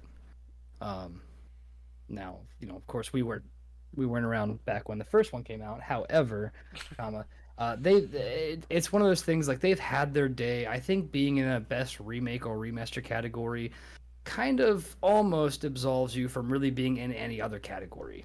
I'm sitting here going, we missed one. We missed one of the most important in this category, and that was Coffee Talk episode 2. Damn, Damn, dude. I didn't I even haven't played think it of yet. I haven't Coffee played Talk it because yet. I'm the only one here that hasn't played I any haven't played. Coffee Talk. I played the first one. I didn't play the second one. Damn. So that one, because that one did release this year, early this year, Yeah. and yeah, yeah. I guess that could have Honestly, been. I'm feeling like So just Coffee Talk 2 got snubbed. yeah. Honestly, it at least should have got a nomination in our list here because, like, Which to game be does it? honest with you, Which game does it replace? The Legend of Zelda, in my opinion. Oof. For me, That's Tears tough. of the Oof. Kingdom, the audio of Tears of the Kingdom wasn't what I was in it for. It was the just in depth of the action, the adventure, like the effects of Legend of Zelda: Tears of the Kingdom. Like the atmospheric sounds weren't really what was going for me. There were some really, really well written tracks. Like, you know, my man's playing at a lit on fire piano in some of those moments, but they were far and few between because they mostly happened on those big story moments. And let's be honest, those big story moments were overshadowed by the 60 hours of just straight gameplay. Like, Oh man, I don't know if I don't know if I could that's go down without a fight. I feel like no, I'm with you there. I feel like if we're There's taking a uh, game off the list for Coffee Talk 2, it would have to be Dead Space, and it has to come back to the whole idea of older games It shouldn't was be in the there run. once. Right. if you've gotten it, if you've gotten the remaster or remake nod, I mean maybe you don't belong in other areas. However, if the audio is part of the remake and remaster, arguments could be made there. But I'll be damned if I'm gonna let And this Tears is of the Kingdom fall for Coffee and Talk. and and that's a-okay, and that's why I think that these systems are so flawed and why ranked choice voting is so important. Like, if we had the ability to sit here and have our viewers do ranked choice voting, you can see where games have succeeded based on, like, well, it did better than this game, I think, but not as, like, if you only can choose one, it doesn't truly give you a better true winner. It just gives you people going, well, I guess this is the best. Yeah. Well, if people stick around for on the 7th when we do cover the Game Awards live, I do plan to do a like a tier list like we did in the past for our pre-show, and we'll kind of like sum it up maybe in the post-show as well. So maybe we'll be able to rank games based off of our categories that we typically when we give our ratings, overall ratings for the Mhm. games, we can kind of base it off of that as well. So we can talk about more in depth on that. But let's go ahead and reveal the winner for the best music and sound from the Pest Art Gaming panel here. So we did give this to Eliza P. Shout out to them, man. This game was phenomenal, and I'm super excited for the fucking sequel. Like seeing that end credit scene, I was like, there's no way that they're really about to do this. Like they're really going to do this, and like the music just gave me goosebumps every time I've heard it, and just like it was very atmospheric too. Like there were Mhm. certain like remember when we do that circuit around the Malcolm district when we were trying to save up and buy the throwables and shit like that. Like that was very atmospheric. Like that could be creepy with the dudes jumping out of the window, jumping down on you, breaking through the walls.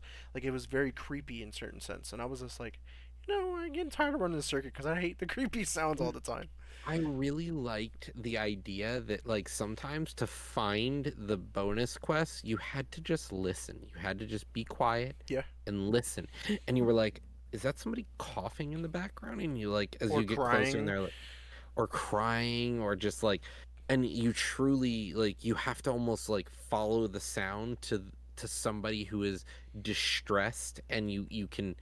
It it almost made you feel for that character being real, even though Right. they were just a silhouette in a window. Right, because let's take like one of the first ones in the beginning was when you climb down that ladder and that lady's in the window crying and she's like, "Can you help me find my son? My son is missing." And you're like, "Oh my!" Like that's touching just because like me and you were fresh parents. We're like, "Fuck, our kid's missing." Like Yeah, I'm so already somebody, devastated on that level, but then like you yeah, find man, it and like the baby's not really like a legitimate baby. You're like, spoiler alert. I mean, Society Mission who gives a fuck, yeah, but it's like it was like a toy baby or like a mechanical like yeah. puppet or whatever, and I was It just was a like, puppet. holy And like shit. so many of the side quests always led back to the idea that people were like blurring the lines between puppets and being people and not people. And you Right. just kept running into, like, spoiler alert, a guy who was married to a puppet. Yeah, And you're like, and you get the you're wedding like, ring or whatever. Yeah. yeah, Oh, I've seen that movie. It was good. yeah. Yeah, like so. Yeah, that was definitely pretty crazy. And just like one of the songs I wanted to highlight was the fucking boss battle that I took 4 hours to beat.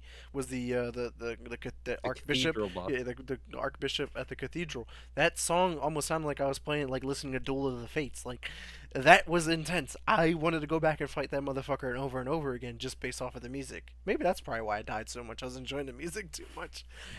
No, this was a well deserved win. As much as I would love to agree with everybody in chat, with Baldur's Gate and just kind of the music coming out of that, I actually threw my hat in for Tears of the Kingdom just because I know you had spoken a little bit against it, but man, there was nothing better than just the the the music when you first came in, like how that just like enveloped you, but it it is still a second to Lies of P because Lies of P, that the ambience you guys were talking about was just Yeah, fucking top chef's notch. kiss. It really was. Or French Kiss, depending. Never mind. Next up here is the best new IP category. This is another category that I wish the Game Awards had because this is where a lot of games could really shine. For instance, like look at our list here. A lot of these games are not going to have a chance at the Game Awards. I mean, Hi-Fi Rush and Starfield were both there, but I mean, Liza P too. But Sea of Stars, outside of the indie category, it wasn't going to have a chance. Atomic Heart, for instance, is another great game that came out this year that wouldn't have a chance. And Hogwarts Legacy got 100% snubbed at the Game Awards this year. Not a single category nomination is mind blowing to one of the best selling games of the year. Like the game broke records with how many purchases and the dollar amount and the viewers and the streamers. Like this game was massive. And like how can AK we Rowling forget how massive? bad, so And the fact that the reason JK why rolling bad. and AK that Rowling bad, so she don't get none. that is the reason why I'm pretty sure that game got snubbed in It's every 100%. category. It's 100% of the reason why Yeah. it got lobbied. Nobody wanted to nominate a game based off of an IP that somebody that wrote, like whoever wrote was like, had become so controversial. Yeah. I think there's once again a separate the art from the artist Yeah. aspect of that. Not to mention, like, it's not like J.K. Rowling sat down and fucking made Hogwarts. Yeah. Like, This it's had nothing to do with like, her this had writing. nothing to It do was with just in her her writing. universe that she created. It was just the universe that was created, and there's a lot of people that I feel really kind of got fucked on this one, just for the simple fact that they put so much effort Fucked by into this. association. They basically, yeah, they got fucked by It's almost association. like They at the put point now for Star Wars, Yeah. like if George Lucas comes out and like because he got in trouble with fucking little boys or whatever like that, and they're like, "Oh, he's the worst person in the world." Every Star Wars content that comes out after, like now, from now on, they're like, "Star Wars is so bad," but like he sold out, died. Like he doesn't even own the rights to Star Wars anymore. But Yeah, by association, you're like, we can't support yeah. Star Wars anymore. I feel I personally feel upset for the developers and the creators and the studio and everybody behind Hogwarts Legacy for that. And I'm happy to see they at least have something with us, because we know how great of a game that was. Yeah, even though it was a chore simulator, but like the story overall It was was was a lot of It was fun. Aaron's, yeah. It was Aaron's simulator. However, it was a fun Aaron simulator. Yeah. So, Roger, any games that we missed here in Best New IP? Because there was a Um, lot of great games that came out this year. I know one just that trying to think, like, I mean what would have been a we new swapped out IP one. this year. We swapped out one to make Yeah. sure we get Atomic Hearts in there. Was Wo Long Fallen Dynasty? That game was a really fucking big game. Like that game was in the Hmm. talks because of that first boss. That first boss that nobody fucking could beat. That game Oh, was so big, that first boss and absolutely beat that all ass of the for everybody. crossover events that were happening with Wo Long, Well, like we even missed things like Cult of the Lamb. Cult. That was a new IP that Was it? hit, and it was Was it this year? that was Cult of the Lamb. I'm pretty sure that was this year. Wouldn't That was, I no, it wouldn't wasn't. It was call last them year. Holy Okay. shit, that's like a year ago now. I wouldn't call some of these misses though, because we Yeah. still acknowledge them, and we still acknowledge the fact that, hey, they were great. They just didn't make it to our list because X, Y, Z. Hmm. So it's not even like they don't exist. It's not like, they just never happened or we don't care about them. We care about a lot of the games that never made it to our lists tonight. But it's just we felt that these ones, the six that we get for each category, really kind of encompassed like the best of the best for that specific category. So while Wulong was an amazing new IP, it still wasn't quite what some of these other games had done. Right, and the reason why we had to substitute it was just like the argument that you were saying with Atomic Heart was just like how well they did the type of game they were trying to accomplish here, the storytelling as well. Where like Wo Long is And basically just like Lies of P. Like they're both well, Souls like and games. the other thing to step back from and say is, well, when we talk about a new IP, we talk about something that has potential to become a new series, right? Hmm. Is this game going to be the beginning of a new series? So, like, for example, Hi-Fi Rush, is it going to become a beginning of a new series? Honestly, it has a pretty good chance. I think But it could be one of Starfield, Xbox's pillars now, like one of those yeah, double A smaller games. Like it's such iconic with yeah, 808, like the cat, and then and obviously Check or and whatever his is the main there character. there's a chance that it becomes more, but like Starfield, for example, it is going to continue to just be added to and go and go and Yeah, go. Whether it it's gets going to be the next re-released is a Skyrim. different. Well, yeah, it'll There could get be a released on Starfield seven. 2. Yeah, There could be a lot of things that happen with that. but yeah, no. It honestly, to me, I think is with the Lies of P. We know this is getting a sequel. Whether it actually comes to fruition, they've set it up. There is a second. There is a second. There's a second installment that is there. It is ready to go. We have Sea of Stars. The way it sets itself up is it sets up the universe to be a very specific thing that we could see more things in this universe. Atomic Hearts literally is a cliffhanger ending. Cliffhanger, The yeah. ending literally says, yeah, we're not done, the boss is still alive, there will be more. Like, you literally know there's more to come. Hogwarts Legacy, this reopens the door for where we're going to go with Hogwarts games. We've already seen, all the Fantastical Beasts and other stories that followed Harry Potter, but now we're seeing the games go, okay, maybe these can succeed. Maybe we don't need Harry Potter to succeed. Yeah. You're correct, and there's been multiple like in that storyline. Like, okay, you have Hmm. knowledge of, can use, and have access to this ancient magic. You're not the first one, Yeah, so clearly Yeah, you will probably not be the last one, for and that hmm sure. can still And the build. report's already out that Hogwarts Legacy 2 or whatever they call it is already in development yeah. early stages. Hogwarts And So that's why we Legacy also Earth. have Quidditch Simulator as well coming out. Like yeah. they Well, apparently the and next Hogwarts Legacy 2 is supposed to incorporate some type of multiplayer, whether you're exploring the castle Which, together or whatever it is. yes, That'd be pretty cool. which was another missed mark here, but growable area later was the MMO aspect of this, and this could get opened up into the MMO world. Yeah. Whether or not be a direct sequel that just kind of plays with the same thing, but when you open this up like that, really kind of sets the scene for just a massive like Wizarding World MMO. Right. I definitely agree. So, if you guys have no other games or any input on this, we can go ahead and reveal the winner of the best new IP. Roll that beautiful bean footage. Rolling it up, baby, because we got Atomic Heart, baby. It has won best new IP. It came in last minute because it was not even on the list earlier in the day. But guess what? It swooped in and has officially won the award. This is interesting too because like this was a game that I wasn't too highly on, but like going back thinking about it now, like the story itself was really good. It was just some of the mechanics that were kind of going on and just like it felt clunky at times, but overall like this game like it was something different like all the way You around. know, sexy robo ladies for And the the dub, sexy like robo Explode ladies. said. Absolutely. Um, this was a nice new take that I think we all felt refreshed by as far as either playing or reviewing or watching. Uh, this was a really good IP that came out this year. This was fantastic. Sets the stage for so much more to come out of it. And honestly, this is a new developer who's only released one or two games, and I think the other game isn't even on Steam that they released.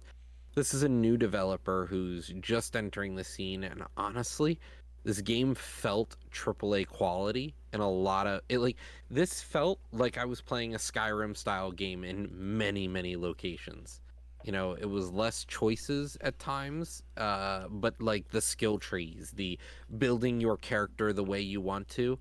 And it honestly, there were just so many parts where it felt really good as a game. And like, I'm a sucker for classic sci-fi. Like, I love the idea of the laws of robotics, and that's what this is. Yeah. Is the is it's a genre that has been done into the ground like so much. But I mean, the look at Liza honest, P. yeah, For instance, that well, was Liza P is basically the literally same concept. the same thing. The first law of robotics is broken. Robots harm man. Like something that is not supposed to happen happens, so it becomes a horror game all of a sudden. Yeah. The moment when your toaster comes to life and toasts you. Yeah. So awesome to see Atomic Heart win our best new IP award here. Shout out to Munfish Studios over there as well. Excited for to see whether it's new DLC or the upcoming sequel to Atomic Hearts. Shit, we can even get a prequel. Like there's so much in this world that could develop and come out of it.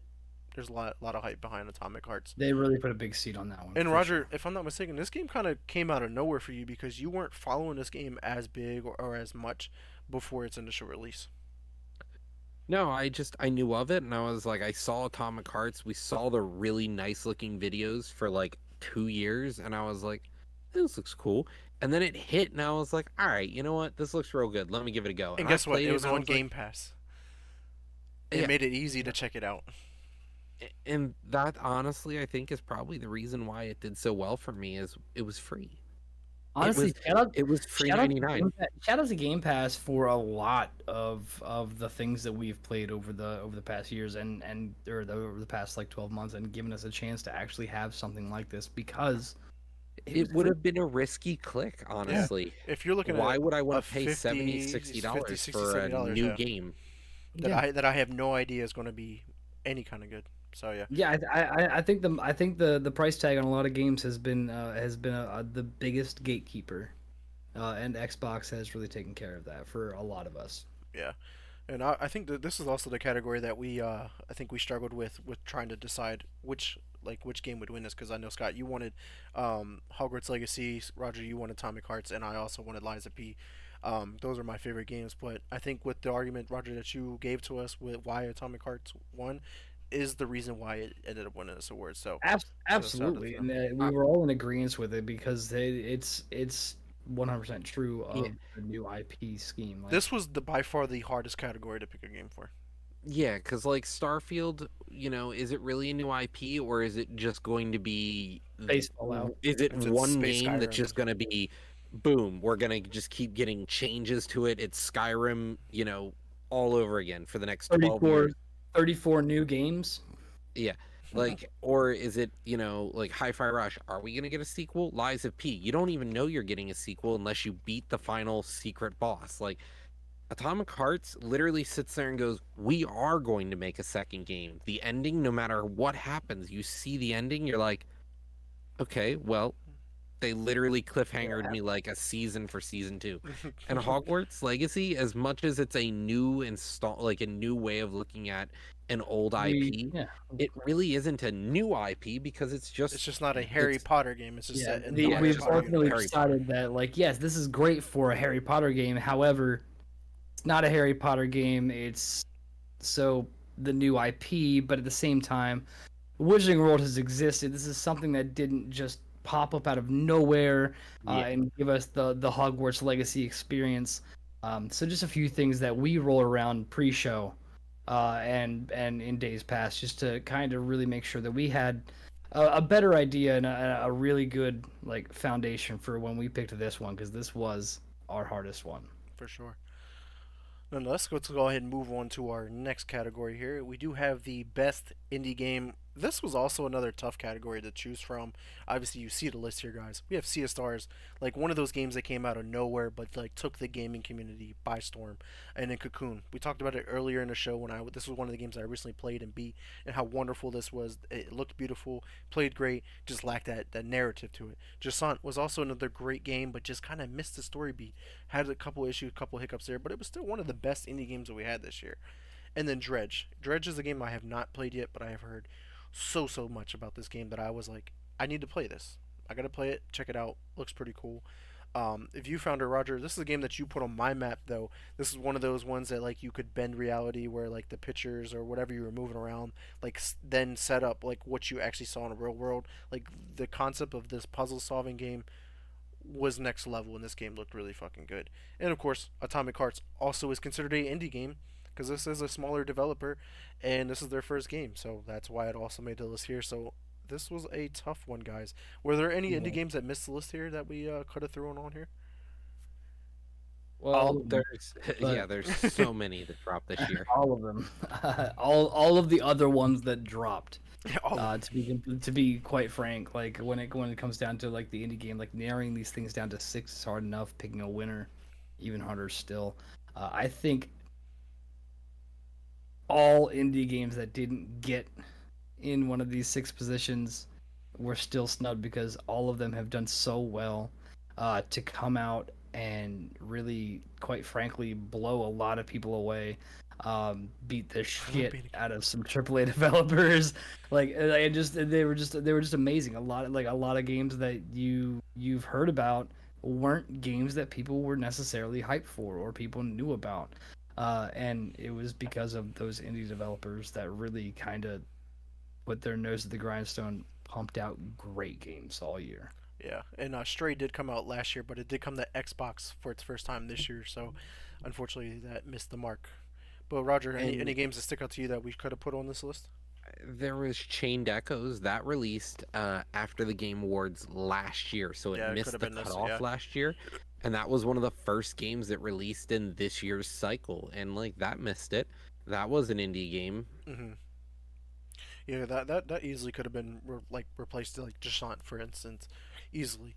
But it's just like, man, these games brought like different tastes to the table. But I think we have a clear winner here because there's a game on this list that any other year would have made that game of the year mark. Like it could have been like that indie game that makes that game of the year mark, like when we had It Takes Two, and that is Sea of Stars, guys. That is our winner that we do got It this is. year. Yes. Um, this game was just phenomenal, and I'm not even done playing it. Like it's a game that I'm still playing through because I haven't been able to play for a while. It kind of put on hold because I was trying to get through Liza P and all that, and then being at the hospital. But I did actually interesting enough side topic here for Sea of Stars is like I tried to play it. I played it through Xbox Cloud Gaming on my iPad with my controller, and I was able to stream it to Twitch. It just kind of looks weird because it shows my whole screen of my Twitch, so it has the status bar on the top. So I was like, it works, but like we gotta It fix worked that interface. asterisk. Yeah, it's like we gotta fix that interface. But the game played great still, which was great. But Sea of Stars, loving it. I cannot wait to beat this game. Honestly, a phenomenal game, and it's so nice to be able to sit there and just, not that the game's mindless, but like you just sit there, you get to relax. You don't have the overcomplications Yes. of the games that we've been playing with. They even tell you, yeah, you can go ahead and you can hit this and get a bonus hit, or you can block a little bit more damage, but it's not game breaking and it's not damning if you don't do that. We've talked about this game after we've all been playing it. First Roger, then I believe Vic Yeah. and then myself, or something like that. But man, once we've all hopped into this game, we have just loved it. It has been so good. It has been so refreshing. Even Lady Friend, for anybody who has been here and while she's been in, Lady Friend was like, "What game is that?" I'm like, "Oh, it's Sea of Stars." She's like, "That looks good. That looks really cool." She's like, Because it is. like, you mind if I play?" I'm like, "Yeah, we'll get it on the Yeah. Switch." Now, of course, I haven't pulled the trigger on that $35 price tag, but It happened to I me as will. well. Disney also was like, "Ooh, that looks really fun." And then she took the controller, played for 5 minutes, and I was like, "All right, can I have the controller back?" And she goes, I'm like, "No, no, I don't think you can." And I was like, "Fuck me, and I guess." it's one of those games that we can take very seriously, but it does not. It does not take itself seriously. But like, Captain Cliche, like just some of the things you put in there, like it's just so fun, and it's just like it's a cozy game that Which, you can just kind of speaking of sit him, down, that's play a actually little the point bit, where and I'm just at the have game where fun. like you hop on his ship and you go to the next island, and I was like, oh, I'm about to hop on this big ass ship, and you're like, nope, we're on this raft. Can't even go into the ocean, And guys. a Gotta little, gotta go through the canal. I'm like, well, yo, and even the characters' names, Captain Cliche is it's a my li- favorite. I love yeah. it. I keep going back to that, the Captain Cliche, Okay. like two names, but damn, that's And like then naming like that's like naming your daughter Anna and then May, and you just call her Anime. and you're Like, and you're and you're like playing it and you're like, okay, this is a fun little game, and then all of a sudden it's just like, also, this is a multiverse game. Okay, we also have infinite multiverses, and you're just like, I why? haven't wait, got to that why? point Like yet. this Thanks for is spoiling me. it's you're like, wait, this can't. Hold on, it did, but it. Wait, Literally, the Oh game gets shit! bigger than what it already is. yeah, the statue is like, his name is Yeet, and you're like, really? Dude, honestly, some of the things they did in this game were just like it was just so for us, and And I love it. Like they were like, let's but have like fun with it, and they did, and they put out a great game for it. and not only did they put out a great game, but like it was a joke. So many times I'm laughing and I'm like, haha, the statue's name is Yeet. But by the end of it, I had tears in my eyes because it's like, oh my god, no, no. And you're like, you don't want to see the things that happen that do happen. And you're like, you're so invested in a meme. Damn. The Shout out to game is the yeah. shout out to the best character in a video game. That should be one that we might want to put in next year. Like when we kind of do a little like haha awards, like best character in a game. Garl, my boy Carl. Garl. Girl, Warrior, warrior cook. warrior cook. Just Yeah. smacking bitches with frying pans. Yeah, he got all the Nailed it. food. But man, like if it wasn't for indie games, man, like like indie games are so small, right? But they have such a huge impact because they drive the gaming industry. They bring in new game mechanics and different aspects of video games, and they're Like, like third part like AAA games are like, oh, we have to do that next year. well, what that happens is like they light the fire that we finally get an actual genuine game from somebody. Because like so many times we're like, yeah, this is what we want, and the gaming industry is like, no, no, we know what you want. You want COD World War. This you open want world game. another World War II simulator If, in Call of yeah. Duty. If you Oh, didn't you have know, these you guys, want Warzone. You asked for Verdansk, but what you meant was Yeah. See what happened was yeah. here's fucking Caldera. Yeah. But like without indie games, you would end up with things like Activision, or I'm sorry, things like Comcast. I'm sorry, but Xfinity, people that just Don't listen. only Don't own it. care. You don't have a choice but to yeah. play their games, and thankfully, people like they are still around, Yeah. and we play their games. So congratulations, Sea Stars, on winning the best indie game of the year. Any other year, I know we're not even on the game of the year list yet, but it wouldn't be able to compete. Yeah, it's Mistake. such a tough year It was too because high. It was too high the this year. You ceiling were was way amazing. too You were high. amazing. You were not goaty. But damn, any other year you would have been. You know what the crazy part is? Like knowing that It Takes Two won Game of the Year. What, last year or the year before? Like The I year still before, don't. yeah. I don't even think it would make the six this year. I Probably just not. don't. I just don't. Yeah, It Takes Two would make the six this year. It was that good. That'd be an interesting conversation to have. But let's Yeah. go ahead and move on to our next category here. We do have the best role playing game, aka RPG that does not explode. Um, man, this is a fucking The solid list. non-exploding RPG. Yes, bro, this is like such a solid list too. Like this was extremely fucking hard to pick from. You There's had nobody in here that I would be mad at for winning. Yeah, you got Sea of Stars. We just talked about it. We talked a lot about it. We have Starfield, which was to me a phenomenal RPG game that I'm physically role playing the game. If anybody watches my stream, I'm yelling at the characters. I'm talking to the character. I'm role playing the fucking game. Like it's crazy. Baldur's Gate 3. Haven't played it yet. Looking forward to it. I know both of you guys have loved this game. I can't wait till you Great. do. Hogwarts Legacy. We just talked about that a lot. Fucking fantastic game playing role playing. Diablo 4 is a we forgot that Diablo 4 came out this year. Like I did, but damn, this game was also I big. did. I didn't, but Yeah. yeah. Oh, yeah. But it's like I'm trying to like insinuate that like there's been so many massive big games that Diablo 4 this is I think the only time it gets mentioned in our nominations, which is crazy. Like any other year it'll probably go Yes. on a lot of lists. And then the round it out is Liza P. Man, we've already talked enough about Liza P. Great game. So Yeah, I know. You just can't shut up about I that can't. game. I God can't. damn. I mean, if I'm in a different universe, it's my game of the year. But I know it's not. That's, I know it's not. Any other year, it's game of the year. But this year, it's just not. So, any games that we missed for the RPG list, Roger? Yeah, I know. honestly, there's so much this year that dropped in the RPG genre, and I think the list we have is solid. Um, but then again, there are like Wolong could have been an RPG, Mm-hmm. you know, because you're role playing as that character. Is Like Tears considered an RPG? I can't remember if that's not. what Tears of the Kingdom. Tears of the Kingdom, I don't know if it no, can be an I wouldn't. I wouldn't necessarily put that as an RPG. yeah, like Um, it's a shoot. It's classified as a puzzle action adventure fighting shooter game. Get Love some- that the FPS known as Tears of the Kingdom. I Uh, mean, oh yeah, bow and Final arrow, bud. I know. I know. Final Fantasy 16 missed the list this year. Yep. Atlas Fallen's, Lords of the Fallen, I guess, could have been considered, which I heard was really good. Man, there's definitely a Just- long list here. No, this year was pretty good for games. Like it's at the end of the day, there's so many games that you start to forget them, but like you stop for a moment and think about something that released earlier in the year, and you're like, "Holy shit!" Like for example, Fire Emblem. I believe Fire Emblem dropped this year. Didn't we get Fire Emblem Engage? Was that this year?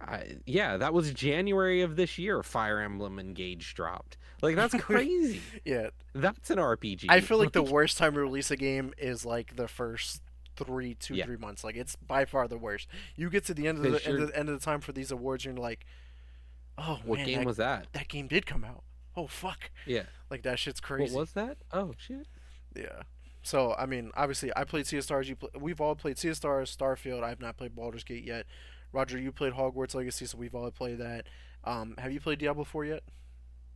No, No, I that ain't paying for Diablo 4. it's coming to Game Pass It, soon, guys. it Xbox owns arguably it. was Yeah. so good though. It arguably was so good. I know a It's lot just of it's people that still play it. Like this game is huge. Like the updates and the I still play seasons. occasionally. Like Like it's a I lot of mean, fun. Diablo is Diablo. It'll always be big. yeah, Yeah, and the RPG market was so saturated this year. Like we were saying like Fire Emblem January.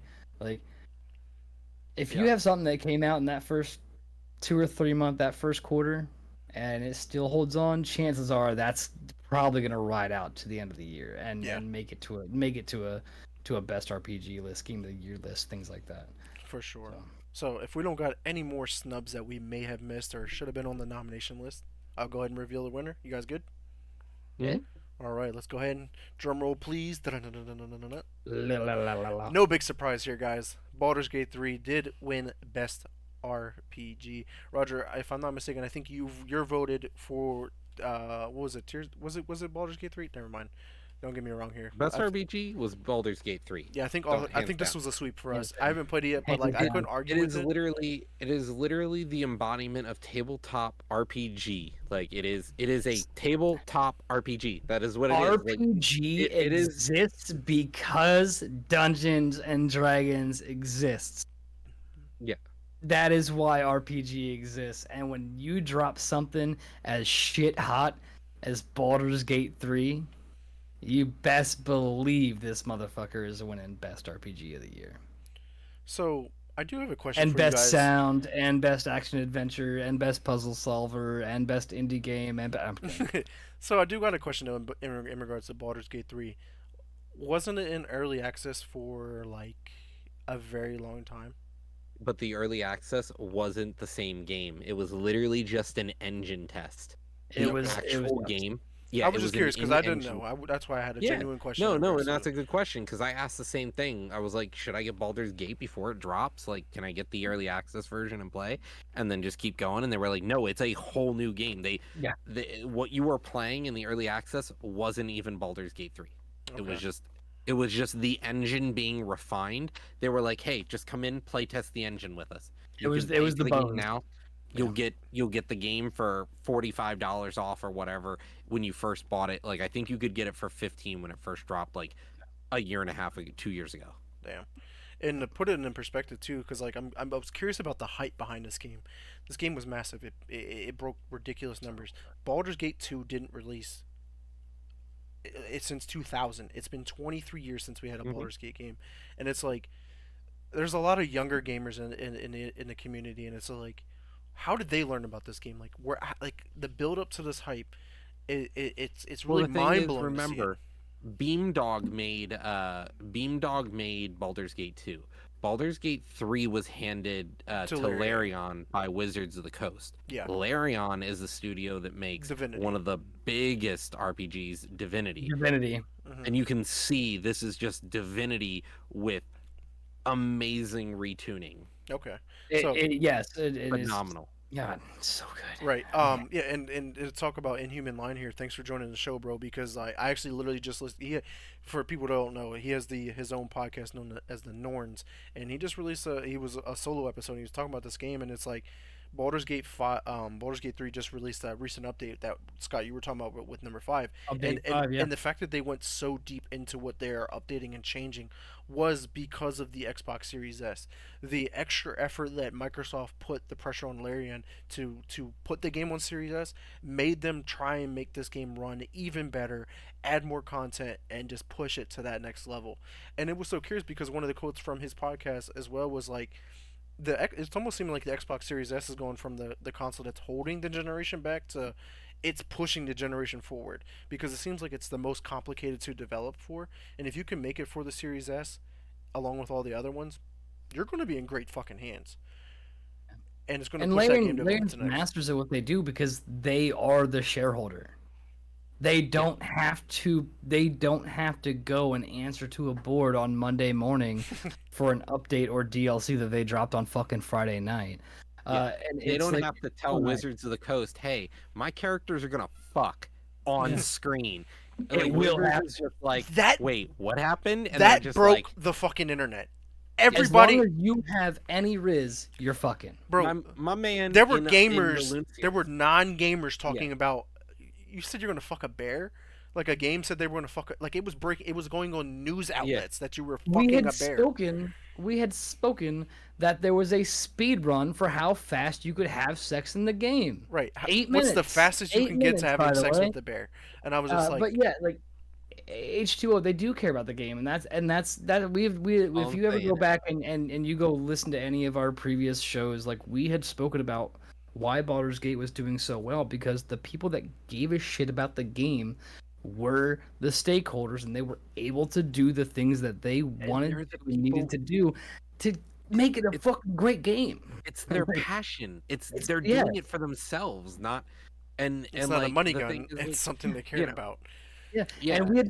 we had spoken multiple times over the past like year or season, as you want to say. Uh, it was one of those games where like your choices truly mattered. It made everything that much more consequential whenever you've played this game, and when you're So playing an RPG like this, can December 7th man. hurry up because that's I'm pretty sure when the game drops at the Game Awards, Shadow drops, and I get to go play it. And by the way, when you guys go home tonight, I'm download Baldur's you Gate 3. Roger, because we were talking about Remnant 1 and 2 being Shadow dropped into Game Pass the other day, which mind you, one of the greatest games this year.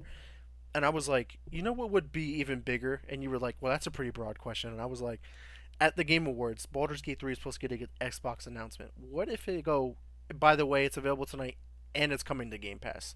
We'll see you at midnight. Like, We dropped the ball, but we fixed it. we fixed it, and like, I think that's just going to make the entire rest of the year just go, like, it's just going to explode. Like, it was built up pension, and that's just it. Here we are, guys. But So We can go many ahead and people take who Baldur's couldn't Gate for play all it the most hyped, will. right? yeah, so Like this game was hardly playable on PlayStation because just they didn't care. The PC version just did so well they didn't need to care at that point. yeah, so shout out to Baldur's Gate 3 for winning the Press Start Game Awards award for Best RPG. Let's go ahead and move on to our next category here. Another tough one, another jam-packed category, and actually a chance for games that aren't going to have any other chance in any other category. As you can see here, we got Star Wars Jedi Survivor, my bread and butter, my favorite game of the year, hands down. Like, I mean, it is actually crazy because I think it's up there. Like them, that and Liza P are like neck and neck. Like it's there. Then You're a we got Star Wars boy, and you're still like yes, Liza P was pretty fucking Yeah. Liza P was Yeah. fucking good. Like Like, we don't honestly- understand how good Liza P was. And like the thing is, like Star Wars Jedi, the only thing keeping it back was the fact that it flopped day one. The performance, yeah, performance wise, yes, I really do That's a think that the flop. issues that If the had at game is launch unplayable, it were- flopped. yeah. were really what kind of fucked it up originally. Like- Like, 'cause everybody was so ready for this game and nobody could play it. I Except- like I like- was so Except ready me. to buy it. Except me, I could play Except it. Vic is the only dude that fucking played this In game the entire day one. fucking Swear to world. God, No, only fucking dude that played this game day one and was like, "I love this game." Like, yeah, that'd be great. I would love it too if I could. and love mind it you, more. I played this in the hospital when my wife was on bed rest, streaming it on a fucking 1080p TV. Like I'm like I don't replay games, but I might want to fucking replay that shit on my 4K 120 hertz TV But like, just to experience that shit again. stop for a second in here, in human. I don't want to have to buy an Xbox to play this game. Right. I have a PC. Yep. This is where the majority of your market is going, and they were like, you know, We dropped the No? ball, just like every Yeah. other game that released this year. Like fumbled the bag for PC They releases. didn't even drop the ball. They picked it up, they stabbed it, it went flat, and they're like, "Don't want to fucking play with that right now." Right. So there was definitely a lot of issues. But oh shit, it popped. I don't know how. Oops, how could this? How could it's this like happen? that meme where the guy sticks a stick in his own bicycle and was like, "Man, that fucking dickhead put the stick in there." Like, Fuck no. that guy. Yeah, it's that Fucking meme right EA. there. It's that one. But All next, those pesky PC players. next game here is Marvel Spider-Man 2. The only person here on the panel that did play it was you, Roger. We had the argument about this game. It seemed like it did really well. This seemed like a very overall great experience for the PlayStation fan base. I'm sure this will come to PC next year, would be my guess. So, any thoughts on the Spider-Man being nominated for Best Action Adventure? Honestly, I think the biggest thing is it. If it wasn't for the fact that there were these minor soft locks, like a soft lock is bad. Like, Yeah. if you soft lock your game and you have to reload, that's a problem in this day and age. Most games don't do that anymore. If it wasn't for that, this game would have been awesome. Like, yeah, there are some fun bugs like turning into a block or Spider-Man where his head was actually where his ass was. Like I saw one clip where dude had Spider-Man and his head was sticking out. Like the game was made for the fans. There were a lot of cool nods and a lot of really fun stuff. And like the villain, the end all be all to that game was awesome. And the fact that they're setting it up for the next Spider-Man game. Like it didn't And it feel could like potentially tie into the upcoming Wolverine game. yeah, well, it just there's so much cool things going on there, and like you said, it felt like a DLC, and it Hmm. it honestly didn't. To me, like the guy who played it on the panel, I'm sitting here going like I'm the first to criticize a game, Right. Right. and like I gave this an 80 some because soft locking. Like I your game personally, is good, but it's not great, like because of soft locking. But like, Go go ahead, ahead. Scott. I personally feel like the head up the ass thing was just kind of like a nod to PlayStation for always having their head up their ass, which Yeah, really honestly, that's kind of what got them into this category with these other five games. Because man, the fourth wall just fucking broken. yeah.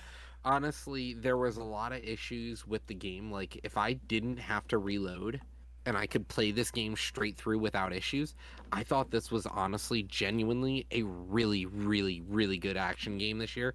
Like, all the skills, all the fighting, it felt fluid. Like, there were times where I was in combat and I'm jumping between enemies and it felt fluid. It didn't feel like I was just hitting the same three buttons over and over again, Hmm. like the first Spider Man game. And I still loved the first Spider Man game. Right. They improved the game, so I will say that. That's They good. added bugs though, and that's what failed. Let's talk about another game though that both of you guys have played is Tears of the Kingdom here being in our best action adventure game. More adventure. Obviously, did they really transform and like build off of Breath of the Wild? I know both you guys have played that. Like, was All that I'm saying evolution is the really that good? man made literal mechas in the game, like Yeah. transforming mechas. This Like I'm was done. yeah, Like Oh, I there do were remember that part of gaming, like that whole month when this game first came out. thinking Everyone that was like, whole month. "How can I build things? What can I build?" And it was just like that's everybody's focus was like, I "Fuck the don't think rest it of the was game. what can I build, How can I build it?" or I don't think it was what can I build or how can I build things. It was like how do I get the biggest dick on screen without breaking it, and what do I need to do to make it fly? Were really the two questions that got asked the most for this. But this game was outstanding. Yes, absolutely, they built on everything that they had originally done with Breath of the Wild. They took Breath of the Wild, an amazing, nice two-story, reasonable home, and they made that bitch into a mansion with Tears of the Kingdom. Mhm. They really, really did. They were able to continue on with the game that they had originally built, make it feel almost completely different while maintaining storyline, world lore, and get an amazing story out of it. Like, Yeah. You know what's crazy? mm, Like looking at this list, right? Is the fact that the next game we're about to talk about here is Armored Core 6 Fires of Rubicon. Like, this is a From Software game that's going to get, like, barely any mention at any award show. it yeah, that's a definitely bummer. yeah, the reason Any it normal year, doesn't this get could be in this the top for Game of the Year. Like, it's but that's that like crazy. it the problem with it was it's not the From Software we're used to. Like The Souls like this games. is an Armored Core game. It was a completely different game Yeah. than their normal. Like, I And I feel like think this game that's went why way, it didn't. way under the radar, like, so much. And I honestly, I don't think it went under the radar. I think it just didn't splash. It was like somebody threw a pebble in. They were like, "Look at this boulder!" Like it's literally Hercules threw a pebble, and he was like, "Look at that splash!" And you're like, the game just didn't have the oomph that it needed to make the splash. See, Inhuman, we were talking about like We Final do have a Fantasy snub 16 here. got snubbed from the RPG category. I don't know if it got necessarily snubbed from the action adventure category for per se, But but it like is though. Like it's the same thing. It, Like it's the yeah, same it's concept. right, yeah, yeah, it's the same concept, and a lot of these games like they've just been so like almost cross genre, uh, in how we and a lot of other people categorize them, yeah. because you'll have RPGs that What are was the action, expansion this and year for? What was the expansion this year? Did did get an expansion this year, or no, Final Fantasy 16. Sorry, I'm thinking the MMO. But yeah, Final Fantasy No, 16. 16. Yeah. Honestly, 16. I'm a Final Fantasy guy, and I sleep on Final Fantasy 16. I still haven't beaten it because I kind of just got to a point where I was like, eh, Right. And it and seemed that like makes me that was mad. like a lot of people's like overall thing, and it was like a like because It was mid. like It was the middest mid in Midtown. it was crazy because I've never played and didn't play this game, but when we were talking about it, like part of the issues was the like the combat. Like the person who was in charge of designing the combat was from Devil May Cry, and they were like, it's like he implemented Devil May Cry into Final Fantasy, and it just didn't mix well. Don't get me wrong, Like we Devil May already Cry is a had great game, good but like Final Fantasy didn't need Devil May Cry combat. we had good Final Fantasy combat, and that was Final Fantasy 12, I think it was, which was the one that had free moving combat. That then eventually we got lightning returns and stuff like that that did that combat again, and it worked in those games. But then, as you said, they decided to go, well, what about just like action commands? So like I'm trying to fight with these buttons while also trying to use my D-pad as another action set of buttons, and I'm like, why do I need to keep telling my dog woof woof woof woof? Like, Because fuck you, that's why. and the fact that you have to use an Woof. accessory slot just to make the wolf do its own thing. Yeah, that's a bit crazy. Moving on here to our next game on the list here is Hi-Fi Rush. Like this game took the gaming industry by storm. Like this is obviously a much smaller game. It's like more of a double A title game, but like this game was great. Like this was an overall great experience. I think I also gave it a 9 out of 10, and it was just a lot of fun. A lot of action, a lot of combat. Like just the fact that with the rhythm made it a lot of fun. Like the exploration and the traversal was a lot of fun. Like art style, music. Like this game didn't really miss in any category. But the fact that it was such a smaller scale game came out of nowhere because like, it did get shouted out. They're like, "Hey guys, this game is coming out today. First time you heard about it," and it worked. It was a huge success, and then honestly, it became a meme throughout the year. We were like, "So what's the next thing that gets shadow dropped? Does the Switch 2 get shadow dropped?" No, but like we were making those like wonky, funny, assumptions. So By the way, game's now available. Go home, download it. Let us know what you think. yeah, What? and to Yeah, round yeah, it's available. and to round out our list here is Remnant 2. We were talking about this in the last category where this game was really fucking good apparently, and the fact that it just came to Game Pass has me hyped. I never played the first one. They added that to Game Pass again because it was on Game Pass before, and I'm really excited to dive into the universe of the Remnant. So, man, this is a fully stacked action adventure game here. You guys have any snubs that we may have missed outside of maybe Baldur's Gate or Final Fantasy 16? Any other ones that we have some good ideas on? So I'm not gonna say Baldur's Gate 3 as much as I would love to. It's just not an There's that has action more. adventure. Yeah, it has more action and more adventure than most any of the games this year. But as far as action It's adventure, no. like when we say action adventure, I think Yeah. like a fighting game that you're going through as a quest as a hero, not doing RTS or like a CRPG style gameplay. I treat that more of its own like I think that we need to recognize that there are games that did a genre. We want to look at this genre Like in a it's different light. it's like their primary genre versus No, like a and subgenre. like I said, it's not a snub. I wouldn't say anything about like mentioning Baldur's Gate 3, but yeah, absolutely, Baldur's Gate 3 got fucking snubbed in this. I do like the You're all Assassin's bastards Creed. for not picking that. I do Uh, like the Assassin's Creed Mirage. yeah, Missing this Assassin's list Creed here. Mirage That was a pretty probably solid could have one. been a snuff. No.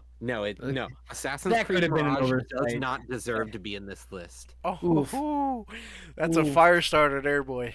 I bought the game and I played the game, and it does not deserve to be here because it is literally Ubisoft, yeah. Yeah. Ubisoft is tanking the Assassin's Creed formula to just go and point at the wall and say, "See, it didn't work." And it's like, no, it would have. You if didn't you evolve any of actually it. tried. Yeah. If you fucking tried, it would have worked. You know how we know? Because it fucking worked the it- first 3 times. Yeah. Yeah. So, without further ado, let's go ahead and announce the winner of the best action and adventure game here. And shout out to The Legend of Zelda: Tears of the Kingdom. Bravo over there to Nintendo, winning a big one here. Um, I know you guys were really highly on this game. I probably won't ever get to be honest with you. I've tried Breath You of the gotta beat Wild, just Breath can't of get the Wild into it. first. Yeah, and that's just Yeah, not you going to gotta- happen. Just not going to happen. But It's shout out to so Tears of the good. I Kingdom. mean, there was nothing better. I felt like a kid again when I launched into this game for the first time. Dude, I put so many hours into this game It that I will was never so put fun. into any other game this year. This I year, never realized nothing how touched it uncreative. I'd never realized how uncreative I actually was. I'm like, yep, until yeah, yeah. give me a plank, four wheels, and a steering wheel, and That's that's all it. I need. I'm good. I'm around, man. We're My fine. man, I put something on a vehicle the one time and I was like, why won't these spin? And I didn't realize they weren't wheels. And I was just like, why can't I go forward? Can't these spin? And they were like, no, that's stationary. And then I'm over here looking at some dude building a giant mecha that shoots auto targeting lasers and missiles. And I'm like, but I got Yeah. a hot dog on a stick. Like, You got like Gundam Hyrule just fucking walking around, and you're like, I got a box. Let's fucking go, dude. This game was outstanding, honestly. Um, it was such a nice sequel it felt to like what a we had gotten, Pokemon Go. while also being a And prequel, but while like also being a sequel again to the sequel and but prequel. And man, the it storyline was was so good. good. Everything was so good on this. And like for me, I wouldn't to say like it felt like Pokemon Go to me in the sense that the world came together for like a month or two and everyone was just like, "Yo, you playing Tears? Hey, did you see this? Look at Tears. Yo, What Tears did is you build? awesome." I built this. And You should like build this. it felt like we all came together and played Kumbaya for a few I minutes. We were like, I "This is it." I went to go vote shortly after this game had come out for like local elections. And one of the poll watchers who was like, just watching you put your scan in, Tears of the Kingdom. I go, hey, Tears of the Kingdom? And he's like, yeah, yeah, yeah. I'm like, all right, well, what temples have you beaten yet? So the guys, well, I did the Wind Temple. Like I'm doing that. I'm like, dude, it's so That's good. great. Like you're gonna love this. I had no idea who this guy was. And I was like, We love just this. bonded. Yeah, You that's keep that's it going. great. And Zelda has always been that timeless classic, and they hit every single nail on the head with this. Yeah. And so many people experiment with their genre and then this is one of the times that like, Legend of Zelda can reinvent itself and they do it well. Every time. Definitely believe that. So let's go ahead and move on to our next category here. We do have the most anticipated category. These are games that are coming out most likely next year. As of right now, I say that because how many times do we talk about week after week that games get delayed? So these are the games that we are most excited for here. We got Hades 2. I never played the first one, but I know how critically acclaimed that game is. Like a Dragon, Infinite Wealth, which we recently watched that trailer and we're like, there's games inside of games inside of games inside of games inside this game, and that game looks pretty fucking crazy. Roger, I know you're super excited for that one. The one that I'm probably most excited for got to be Senua's Saga Hellblade 2, just because of how thoroughly I enjoyed the first one and just all of the trailers and the effort that's going into this game and how it covers the mental health aspect. Is just really excited. But news in regards to Stalker 2, Roger, I just dropped it in there. They were like, this story should be about 40 hours. So it's a pretty lengthy campaign. And it's just like, okay. Like, this could be a really solid fucking game where That's it's not rushed. like that to me feels like Metro 2033, like Yeah. it's going to be that style of like horror fun dystopian game, like Hmm. that end of the world moment, but also with the campaign length of Tears of the Kingdom. Yeah. And it's not supposed to be an open world game, right? Like it's not I completely don't open think so. world. Yeah. It probably has, like, Yeah, open areas or whatever. But like you said in the chat, you've never played the first one. Neither have I. I'm really excited to go play it because every time I see it, I'm like, man, this is good. Maybe I should go The play the fact first that one. this gets backed by Xbox so much, like, why don't they just take the first one and just go, hey, it's in Game Pass? Like, build And that hype.